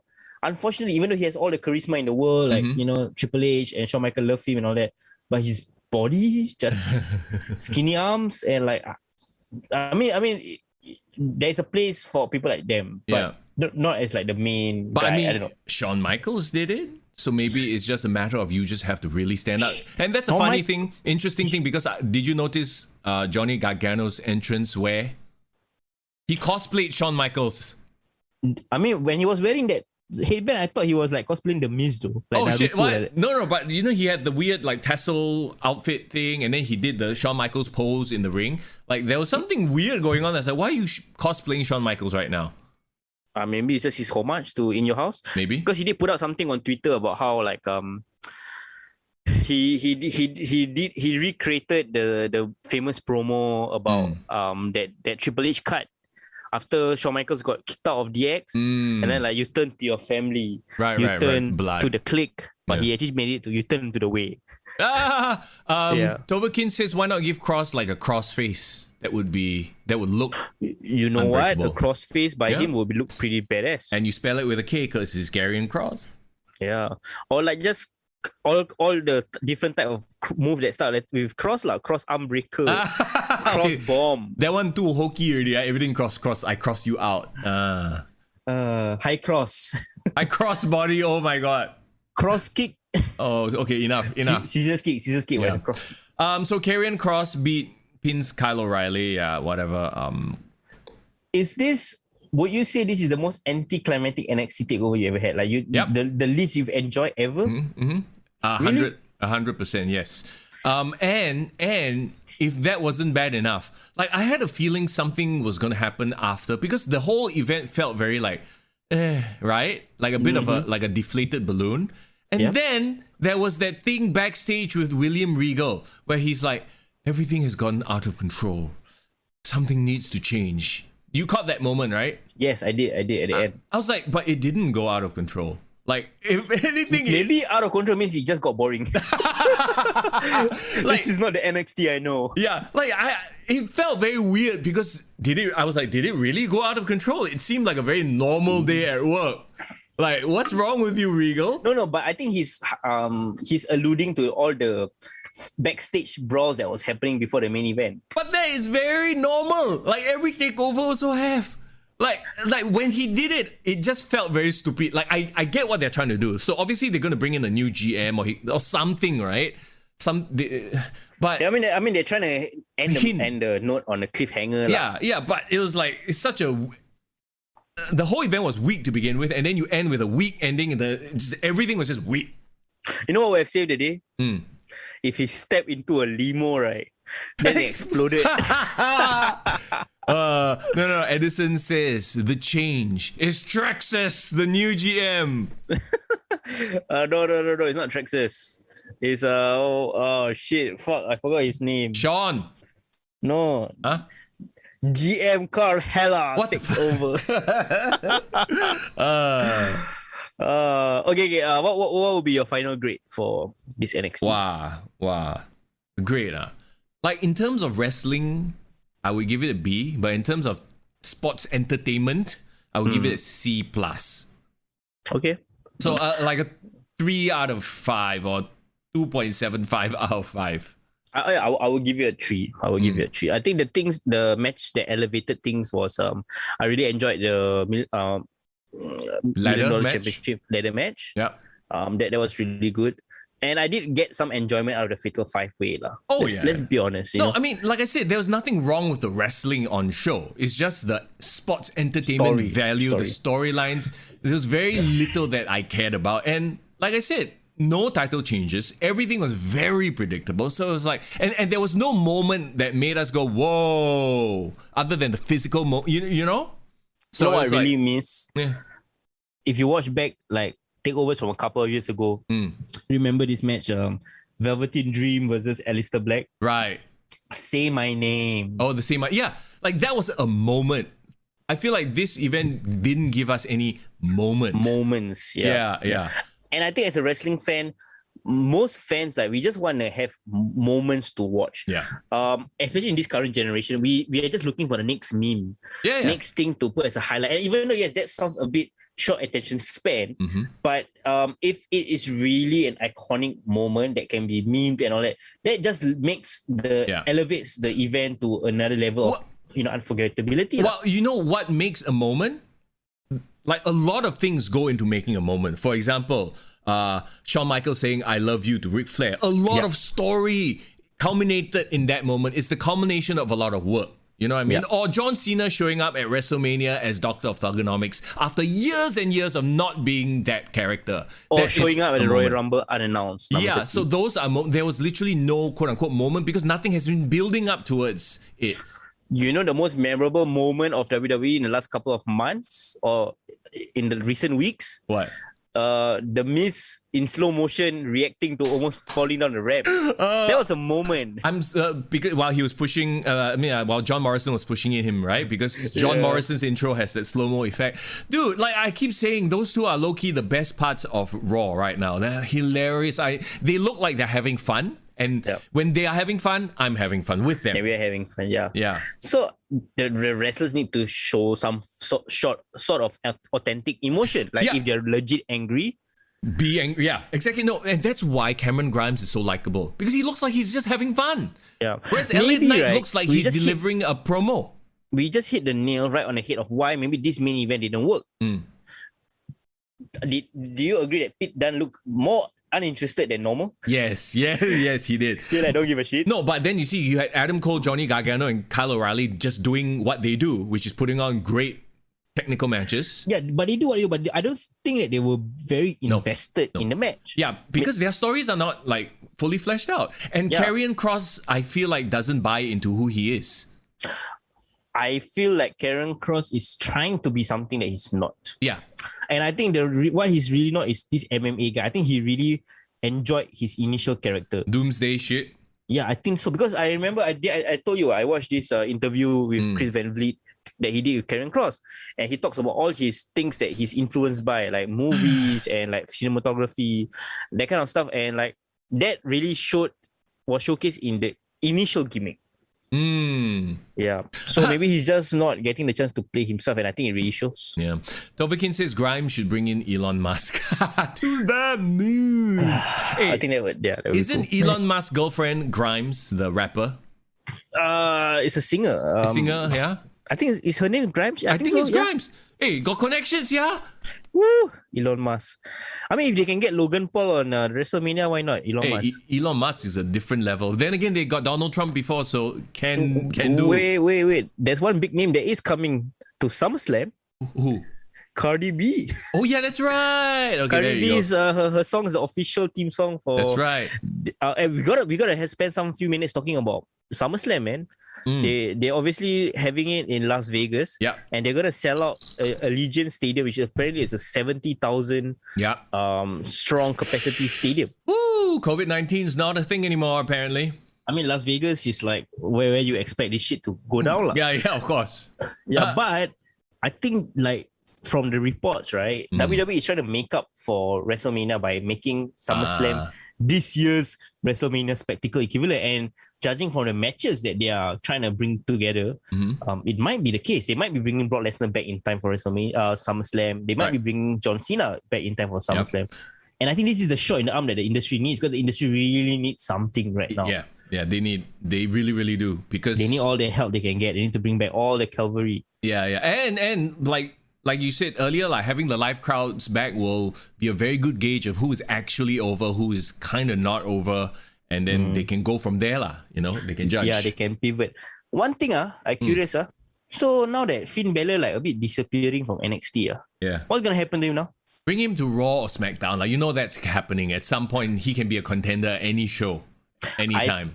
I honestly think that he needs to go to Raw and save Raw. Yeah, Finn. Save Raw, please. The Rock.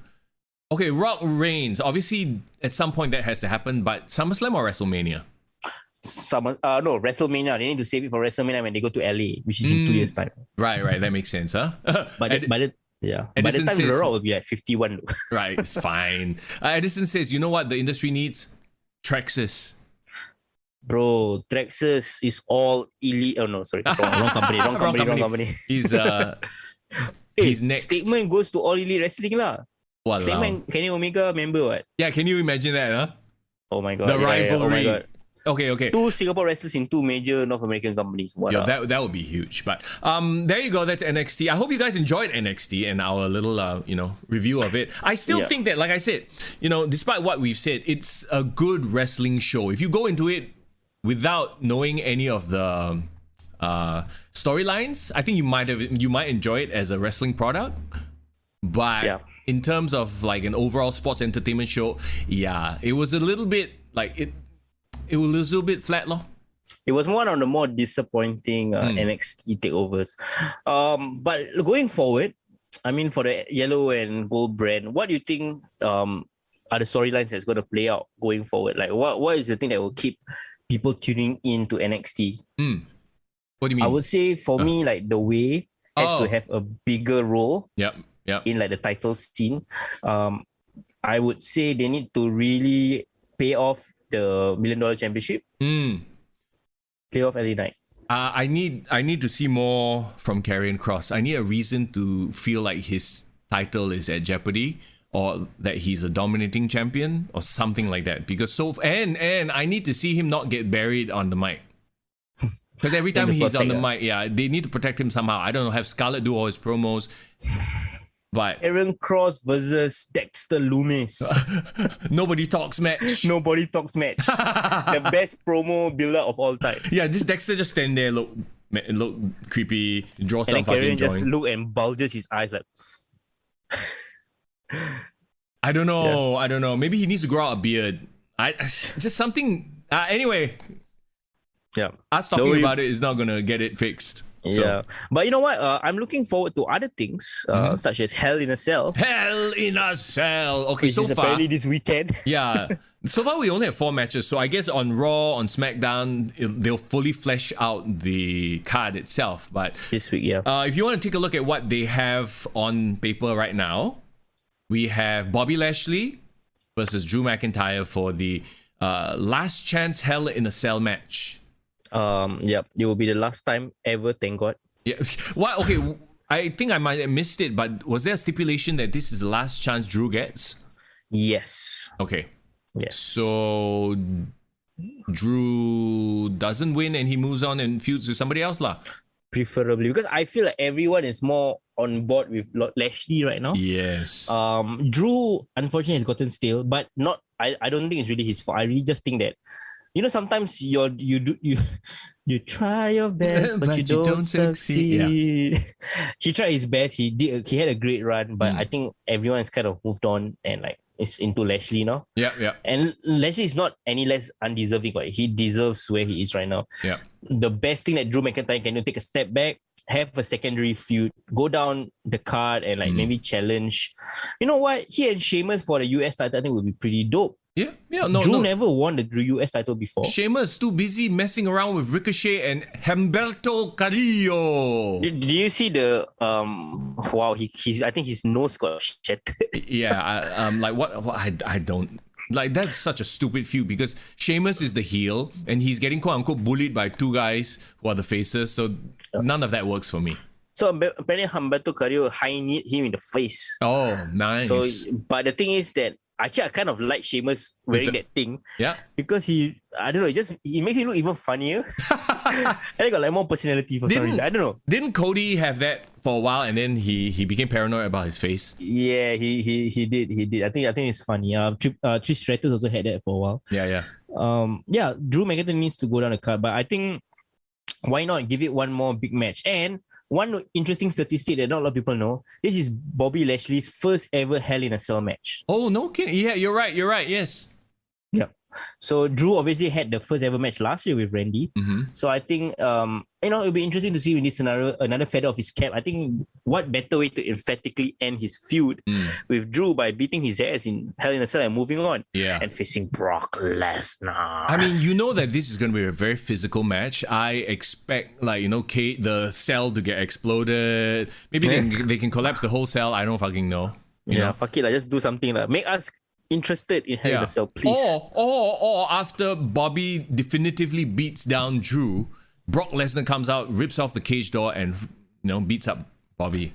That will be the most newsworthy thing that can happen. Yes. That will make everyone talk about Hell in a Cell as like a fallout. Then we have Rhea Ripley versus Charlotte Flair.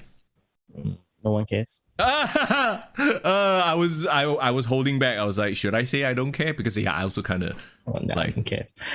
Please, any female wrestling fans, please tell us why you guys care about this match. For me, the only reason why I would care is Charlotte puts over Rhea, let her move on to something better or another opponent that is different, because we've already seen a retread of this match last year. And they are both stone cold. Yeah. Not 316. Both their characters are just kind of like whatever. And right? I have no idea what is Rhea right now. Is she a heel? Is she a tweener?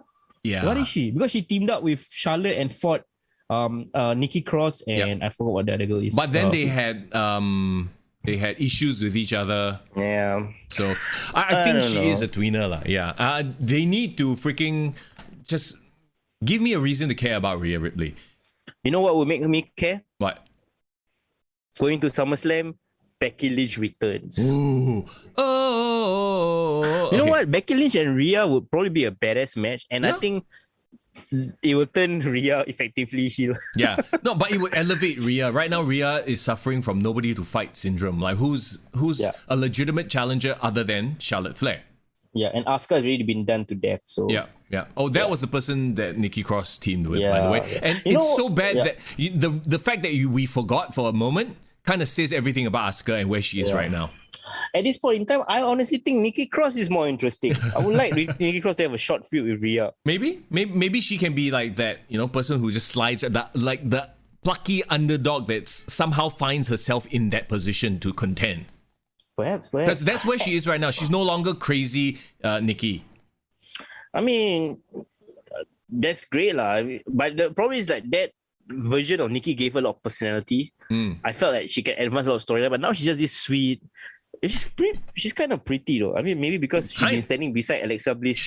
She's always been pretty. What are you talking about? No, she's pretty, but like Alexa Bliss is not there to stand in her way of us appreciating her prettiness even more. I've always said that Nikki Cross is pretty. I don't know what you're talking about. Hey, I think it's just the makeup. Yeah, bring back. No, I'm not saying that the makeup is making her pretty. I'm just saying that the makeup has allowed her to be more sweet looking than her dark side. But the problem with her sweet side and crazy Nikki, like fun-loving Nikki, you know what it reminds me of?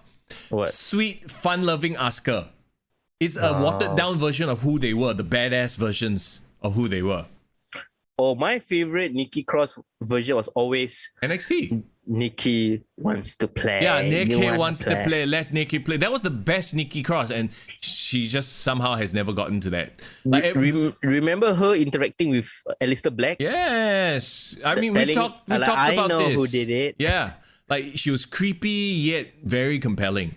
And then she came over and Alexa Bliss took all the shine. Not that I, have anything wrong with that. Alexa can take all the shine. So apparently Nikki don't want to play anymore, Edison. That's right.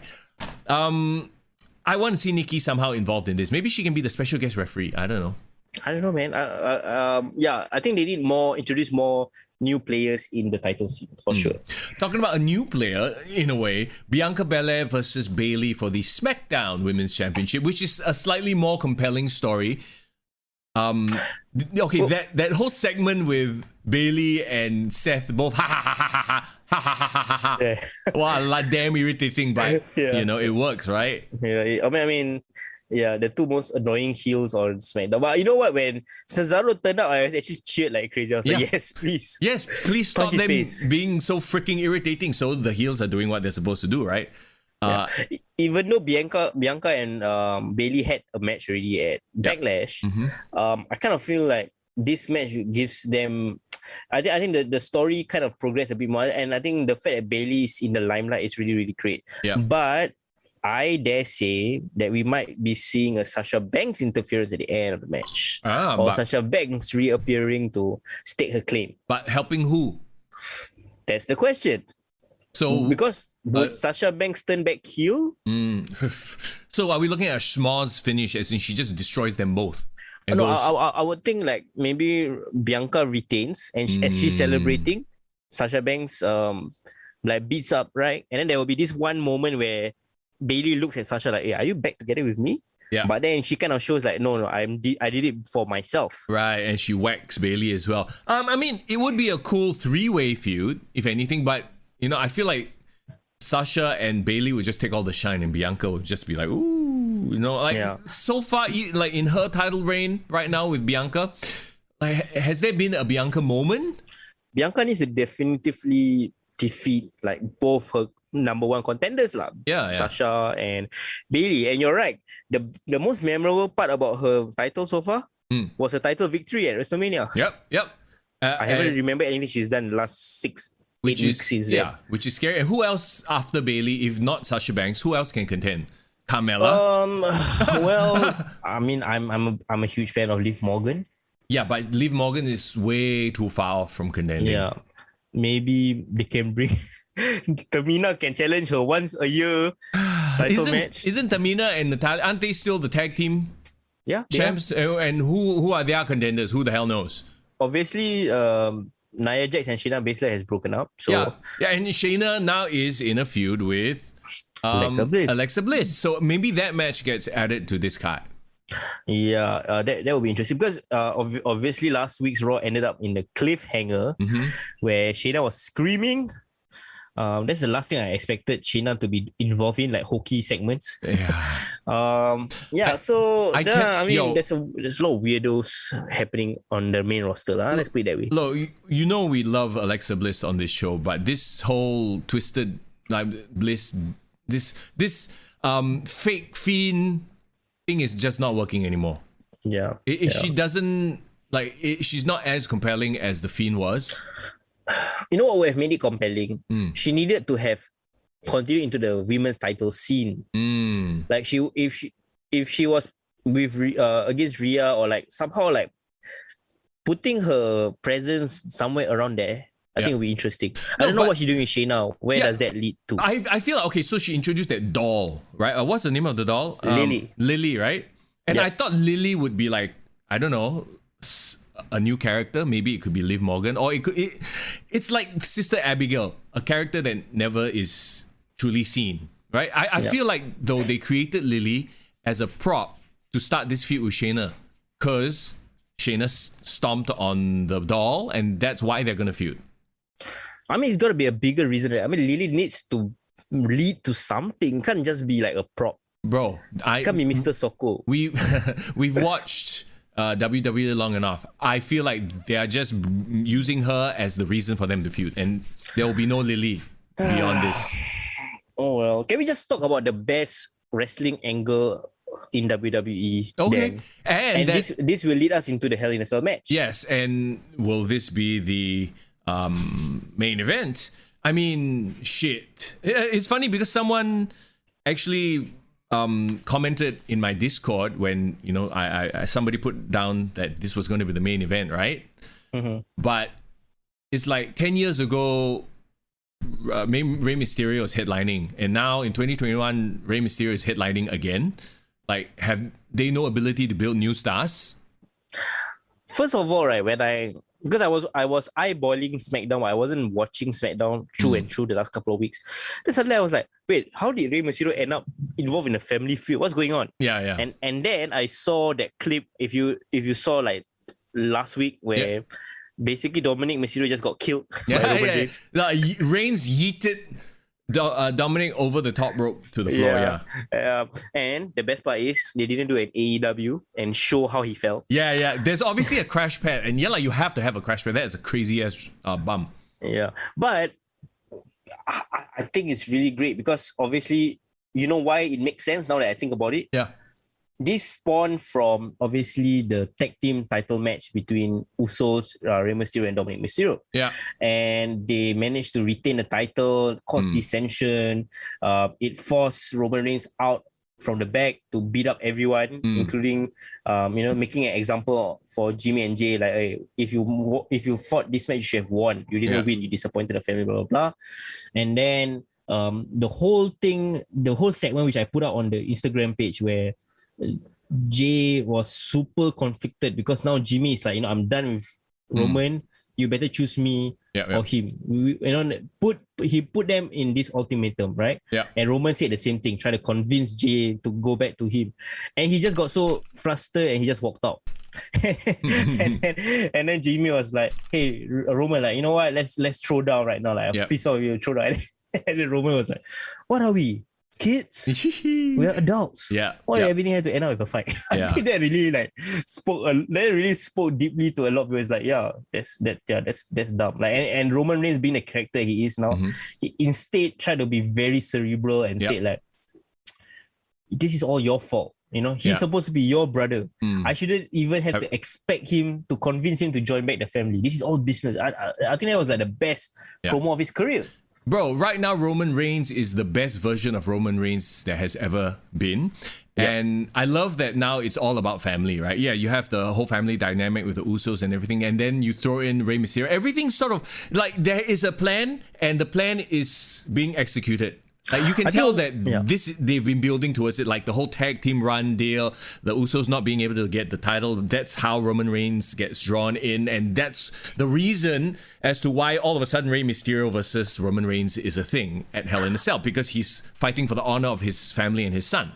One thing I like about Rey, I mean, we got to give credit to Rey, is that he's at a point of his career where he can just drop down a division, content for the tag team, and then he goes up to the main event, and we are like, really? Okay lah. But we don't really question it that much. Well, I mean, I think we've talked about it. WWE does that.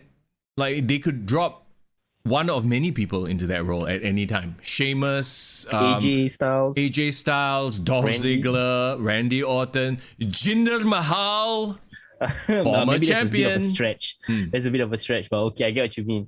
And speaking of which, some people might be like, hey, why is Cesaro not fighting for the title? But I mean, he has already an inbuilt feud with Seth Rollins, which I think is fair. He can go back down, and he can fight Roman Reigns afterwards, and like a one-off match at SmackDown. I think the thing that they're doing great on SmackDown is they are not overexposing certain matches, except for Apollo Crews and Big E. That one, I think I'm done with that shit. They need like to spice it up a little bit. I know they've tried to throw in Kevin Owens and Sami Zayn, but guess what? That's a match we've seen a billion times as well. Obviously they have Commander Aziz now being part of the whole situation. But the main story, Roman Reigns and Rey Mysterio, I believe that even though it's a kind of a foregone conclusion that it's going to be Roman Reigns coming out on top.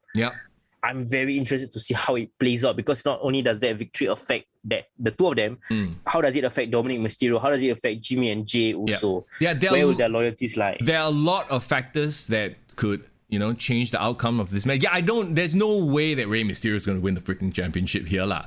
But how this plays out makes it interesting. So kudos. Yes, you're right. I think in pro wrestling right now, the Reigns, the bloodline storyline is the most compelling. Here's a very interesting question that Tovakin Saw posted on Twitter. Kenny Omega or Roman Reigns? Who's at the top of their game right now? Who's the most compelling? Roman Reigns. Yeah? Roman Reigns. Okay, Irvin says Roman Reigns way more layered and complex. Omega's gimmick has been seen before. Interesting. Yeah. And also the reason why I would go lean towards Roman Reigns is because I feel Omega has already made a couple of missteps in his so-called run as a champion. Missteps? Please explain. First of all, his whole hype about being the belt collector didn't live up to the potential. No. Wow, there are only so many belts you can collect. No, it's not that. It's the fact that he didn't make his other challenges outside the promotion as big of a deal on Dynamite. Yeah. And that's the whole point. You're supposed to bring up the prestige. Rich Swan didn't appear once at Dynamite. Yeah. There wasn't any promotion or hype for the Impact title match at Dynamite. So like that makes his victory is like, oh, okay lah. It's like I go on holiday, I won a title in Japan. No one saw it, you know. But it's like going away to the territory and winning one off. No one cares. Yeah, he's just really good at being an annoying prick, which is fine, but it's not compelling. He's just an annoying prick right now. Yeah. There doesn't seem to be an end game to that belt collector gimmick. There is only one way it will live up to the potential. Okay. Like how for Roman Reigns, the only way all this will live up to potential if it somehow culminates in The Rock appearing and fighting at WrestleMania. But I have more faith that might happen than what I think should happen with Kenny Omega. But we all know what is the end game. He needs to face off with Ibushi and he needs to have some sort of crazy New Japan AEW supercard that will challenge WrestleMania. That's the only way this belt collector gimmick can culminate in a satisfying way for me. Yeah. So I feel there's certain missteps because the other titles doesn't seem as important as the AEW Championship. And secondly, the AEW title scene doesn't have enough compelling contenders. Yes. That and Edison brings up the fact that Austin Aries did the belt collector gimmick first. Yep. Yeah, sure. Also, I mean, it's quite obvious lah. AEW is kind of booking by the week, booking on the fly. Best booker of 2020 things. You know what I mean? Like whatever title he can get his hands on, because whatever deal they can have happen at the moment, he will have. And that's why the belt collector gimmick kind of doesn't work. Because like you said, you're not going to get all these other champions or contenders onto Dynamite, right? Because the contract only stipulates that he shows up on that show. Yeah. And a lot of this is like, it seems like Don Callis is like, hey, let him win. It'll bring us eyeballs. You know what I mean? So it's not like very solid deals that are going on. Remember the story about Sammy Guevara said he won't appear on Impact until he wins the X Division title? Same situation. I feel like all these deals just are one shoddy disagreement away from just crumbling. Yeah, so you can't build anything around that if everything is sort of week to week. Whereas with Roman Reigns, they're still trying to work the deal out with The Rock, but at least they have that as the angle. That is what everyone is salivating over. Yeah, and you know that everything is in-house in WWE. Yes. So and The Rock is not going to fucking show up on AEW all of a sudden. The Rock is all elite. That's not going to happen. So you know that there's more of a chance of The Rock showing up to challenge Roman Reigns than the other thing. And also Roman Reigns has so many potential contenders other than The Rock that would be really exciting. Yes. For example, if John Cena returns, John Cena fighting this version of Roman Reigns, imagine the promos. Yes. Literally anybody. Brock Lesnar even. I know we've seen so many times Brock Lesnar versus Roman Reigns, but this version of Roman Reigns. Even Drew McIntyre, bro.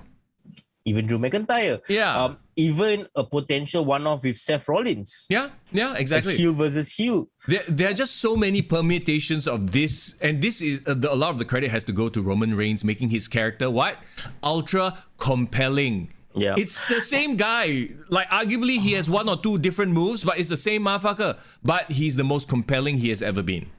Kenny Omega, there's not a lot of compelling faces in AEW right now. Like the ones that he's really fought, he's really gone through. Moxley's really done. Yeah. Eddie Kingston, maybe that might be a one-off match there, but probably he's not going to win. Bro. Jungle Boy, his title shot is going to be on a Dynamite. What the fuck do you think is going to happen?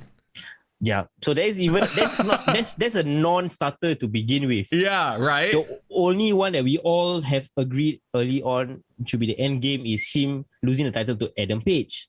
But Adam Page needs time to be reheated because now he's cold. Yeah, like what is he even? He's just hanging out with the Dork Order at this point. the Dork Order. And don't get me wrong, the Dark Order are a fun group now. Like they are sort of like, it's like a Karrion Kross. You know, like they're just a group of silly. Wow, Karrion Kross. Or you know what I mean, like a lower mid card fun group that can headline friggin' Dark Elevator, but don't give me them on AEW Dynamite all the time. But literally, Miro just defended the TNT title against what's his name? Evil One Uno. of them. Like it was a fun match. I didn't hate the match. That could have been the headline match for something. Elevation. Actually, no lah. I actually enjoyed it on Dynamite, so I'm not gonna hate on it. But like, you have some really truly weird main events on Dynamite these days that I just cannot. Basically, the most over face. I'm being very honest. It's like I think Orange Cassidy is over. Yeah, he is a face. Yes. I think Darby Allin is an over face. Sure. But that's the point. Like they are just over face. Who is like a Jeff Hardy, like a Spike Dudley over face. Yeah. It's not like a The Rock compelling face. Sammy Guevara is at his peak in terms of hotness right now. Yeah. Chris Jericho, don't need to say, but Chris Jericho shouldn't be contending for the championship lah. Anymore, yeah. So do we move Sammy Guevara away from the Pineapple? Because apparently they're continuing the feud. Like, I feel like... we knew this is going to happen, bro. They're all going to break off and fight all their individual feuds. Yeah, is Sammy Guevara, is he going to feud with Sean Spears? That would be a fucking waste of time. Like, who cares about Sean Spears? I'm sorry to say that, but nobody cares. I honestly want to see, I still want to see a Christian versus Kenny Omega match. Yeah, but now Christian is busy feuding with Matt Hardy. Oh yeah, yes. They have already hinted on that. That's the point, bro. Who is the most compelling, believable face that AEW has? Jungle Boy. Oh, I really like that song though. Well, someone did a line to him saying that, just like your song, you will be a one-hit wonder. Yeah, like the band, your one-hit wonder. What's that say? Well, that's quite good. I can't remember. I think it was Omega. Kenny Omega. Kenny Omega and Don Callis are just like fire on the mic together. Basically, I just find that their most compelling contender for their title is not there yet, hasn't shown himself yet. So I think that's why it doesn't make his title run that compelling. Oh well, it is what it is, I suppose. Edison says, I want to see Jerry Show now that Big Show is there. No. Why the one that wants to see the Hall of Pain? Oh my God. Yeah, well, he will be on Rampage. You know what is perfect name for him? Mark Henry on Rampage. I don't know. Somehow it feels like a perfect match. They need to get Rampage Jackson, the MMA guy. I still don't understand why their commentators are bigger size than their wrestlers. That doesn't make sense. Yeah, well, the funny thing is, like, throughout the interview and everything, like, Mark almost hinted that he wanted to come back to the ring. I'm like, I'm sorry, but I kind of don't want to see that. How old is Mark now? 50, 51? Yeah, he looks like he's lost a lot of weight. And so it's not going to be the imposing looking Mark Henry. Yeah. So it will be like Mark Henry light. Yeah. Like, at least Christian, he looks the same. Yeah. And he looks like he can still go in the ring. Though I don't like seeing him doing the flying headbutt off the top rope. I don't think that move should be. I was watching. So Mark Henry is going to be on Renee Paquette's podcast on Oral Sessions, right? And they just released like a short clip. They haven't released the full interview. He has actually been a scout for WWE for the last 10 years, and he's been doing it for free. No shit. And that's why when he asked, like, when this deal came up as like, I want a new deal where I can do all these things and I actually get paid for all this extra stuff that I've been doing for WWE. And you know how WWE being cheapskates, right? Cheapskates. And he acknowledged, he said that, you know what, Vince McMahon apologized and said that, we know your skill set, we know your value, but we can't pay you what you want us to pay. And then he said, no, I understand it's completely just business. And I feel that I should be remunerated for the value that I give to you guys. So that I think it ended on like there wasn't any sensitive affected parties. Everything went out all right. But the fact that the matter is, right, that he brought in, you know what's crazy? Yeah. You know how we've been watching wrestling every single week and sit through all the crazy stupid shows, right? Mark Henry told Renee Paquette, ooh, Mr. Young just disappeared for a while. Doggo, I need to let the dog in. Oh, okay. Yeah, Mark Henry told Renee Paquette, right, that for Busted Open Radio, they review every single show in all of weekly television wrestling every single week. Poor thing. So that means he said that he watches almost like 50-60 hours of wrestling every single week diligently. So he sits through Impact, he sat through NXT, AEW, Raw, SmackDown. So that's why he and Dave LaGreca are like the most informed wrestling analysts on TV. So that is one skill set that he has. As a scout, certain things that he revealed to Renee Paquette that I didn't know. He's the one that discovered Daniel Bryan. Oh, is it? And recommended Daniel Bryan to WWE. Right. Because he actually went to somewhere in Canada. Didn't Daniel Bryan come from Shawn Michaels' school? Yeah. He came from Shawn Michaels' school. He had a match at Velocity, but he wasn't on WWE's radar for the next 6 years. Right. As he was building his ROH, pedigree. But he was discovered at an indie match. They were telling the story he had this match in Canada, and Mark Henry happened to be in the crowd watching it, and he could tell that not only was Bryan Danielson an amazing wrestler, he was actually carrying this very shitty wrestler to a somewhat decent match. And he knew that all of it was just all Daniel Bryan. So he actually gave Bryan Danielson a call and said that, hey, we want to bring you in for a tryout. Daniel Bryan thought that it was some random camp tryout or what. And then he said that, I saw this is Mark, I saw your match against this guy. And then Daniel Bryan was like, oh, sorry, I know that's not one of my better matches. And then he was like, trust me, I've seen all that I need to see, and I know that you're talented. So I want you to come for a tryout. Then he said, tryout with what? With WWE. This is Mark Henry. It's like, yeah, no shit. So he didn't believe it. So actually, he has discovered a lot of this generation's wrestling talent, and he's done it for free because he always just assumed that he just wants to go the extra mile to help WWE. So now that he's in AEW and he's going to arguably maybe do the same thing while doing commentary duties as well, do you think that this could be, a good thing for AEW for the future? Because here's the thing, it's not like AEW is lacking in talent. They're already bloated as fuck. Yeah. I think that, and he said that he said that in his promo, AEW, there's nothing wrong with AEW, even though I beg to disagree, but he said that AEW just needs to tighten the screws a bit, he needs someone to guide the young talent. Yeah. And one thing that Renee asked you upfront, so what are you going to be paid to do in AEW? And then he said, I'm being paid to be Mark Henry and all the skill sets that I can give as Mark Henry. So, bro, when you have Tony Khan money. Oh, sorry. money. But you know what I mean. Money. Yeah. If you have that kind of money, you can pay people to be themselves. Yeah. And what is bad, bro? I tell you, Mr. Young, I'm giving you $1 million. Yeah. And then you say, to do what? To just be yourself. Oh, sure. Oh, good life. Okay. Happy. I'm gonna be myself, man. I just gotta sleep all day. No, just kidding. But I think what Mark Henry is trying to say is that all his years of experience, his dealings with people, all his ability to scout talent. You know what? I would love him, right, to sit the Young Bucks down, right, and tell them, this is what we do. This is how, yeah. I think that with a legend like him there, that's only a good thing. But then again, they already have a few legends. They have JR.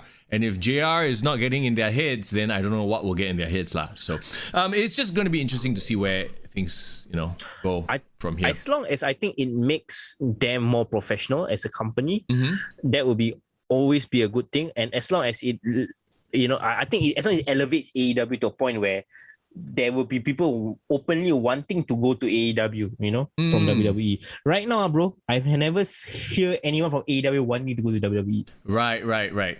Irvin says maybe Mark Henry convinced Leo Rush to retire. Maybe Leo Rush wanted to join AEW, then he found out, alamak, Mark Henry is here, alamak, I quit. It's out, yeah. That was just, I don't know if he was just being weird or what. He got injured, right? So no, he legitimately got injured. Apparently, he broke his clavicle. Yeah. And I think it affected his life, but okay lah. Yeah, I'm sure we'll see him again in the indies or whatever. Someone put out a tweet that was quite funny. I think it was Jim Cornette. He said that Leo Rush and Kylie Ray is tied for the most fake retirements in wrestling history. Oh, the Kylie Ray, right? Who? Kylie Ray. She's the first time there was a double or nothing. She was the girl that was in the triple threat, a fatal 4-way match with Nyla Rose, Britt Baker, and then Karma. She was that girl that had like a dollar shop discount Bailey gimmick in AEW. Oh, okay. But then she disappeared after that. Oh, Kylie Ray. Yeah. Okay, I remember now. Yes. She quit because she said she had depression, and then she appeared in Impact, and after that she also quit because she had depression, and then she appeared in indie shows like that. So okay, yeah, I think Leo is doing the same thing, huh? Yeah, maybe, I don't know. A little bit. Let's not speculate, huh? No. Yeah, I want to say exciting times, but I hope that we get out of this weird funk holding pattern that we're in right now, and things pick up, and we get more compelling storylines on all shows. Because right now, Dynamite is a bit tough to watch. There was a time when Dynamite was actually very interesting to watch. Raw is a bit like tough to watch as well. SmackDown is the most interesting show. NXT is it's always there for quality wrestling, but in terms of compelling characters, maybe not. Now that there's no more A&E biographies, I'm a bit sad. There's only Dark Side of the Ring left, which is also gonna wrap up really, really soon. But bro, there's Euro 2020. Hey bro, I mean this can turn into a football podcast anytime, bro. Okay, but I don't watch football, so I'll be like, what? I don't know who's who. Maybe I can just let you know what happened. You know that someone had a cardiac arrest on the field. That one, like everybody heard about it. And it was such a big thing as well. Like it was Denmark versus Finland, right? And yes. Christian Eriksen. Yes, he is formerly of Spurs, now playing for Inter Milan. He collapsed during the match, and thankfully he is in hospital and he's doing okay.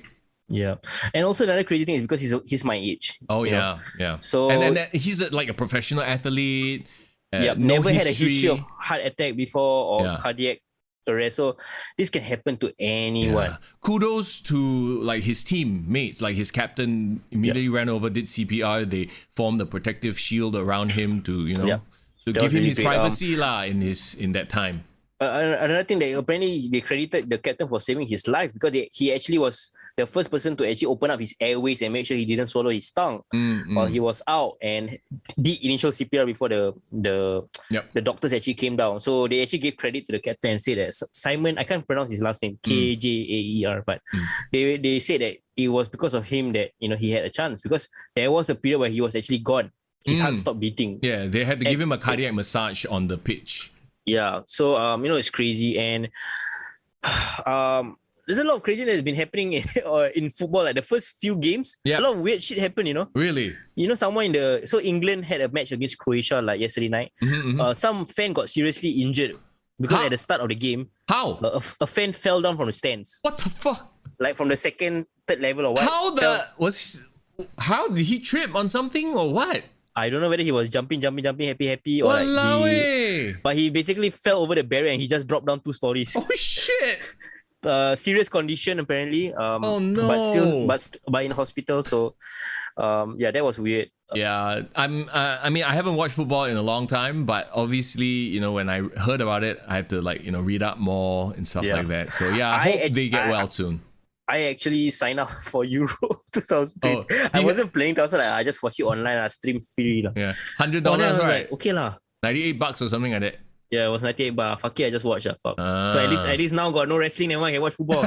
There One you mind go. of football. Not bad. Okay lah, I was watching a bit of the UFC yesterday, so there's always something else to watch, and that is the thing, right? Because wrestling is not just a sports category, it's in that sports entertainment category. Like I could spend my time watching Loki, I could spend my time watching a movie instead of watching wrestling. So yeah. And guys, we'd like to thank you so much for putting us in the charts. Apparently we've made it into the top 50 sports podcast in Singapore. Hey, we appreciate it. We appreciate you hanging out in the chat right now. Let me give you all a big shout out. They are still here. People that are still here: Irvin, Tovakin, Edison. What's up y'all? Thanks guys. Thanks for joining us. Yes, Lavin as well. Thanks for dropping by. And of course, if you're listening to the podcast on Spotify or on Apple Podcasts after the fact, we thank you for downloading the podcast. Don't forget to follow us on our social media pages, okay? Our Instagram, our Facebook, and on YouTube if you haven't already done so. Hit that like, hit that subscribe. Next week, we will definitely be reviewing Hell in a Cell. Oh, yes. And we will let you know in the subsequent episodes what we're going to be doing for the rest of the summer on the road to SummerSlam and Money in the Bank. Bro, I'm excited, man. Road to SummerSlam. Let's go. Let's see some big things happening. Yes, hopefully the wrestling world won't let us down. Huh? It rarely lets us down. If it's not for the good things, then for the bad things we can talk about as well. There's always something to talk about, yeah? Absolutely. All right. It's Mr. Young. And it's 4 in the building. Take care.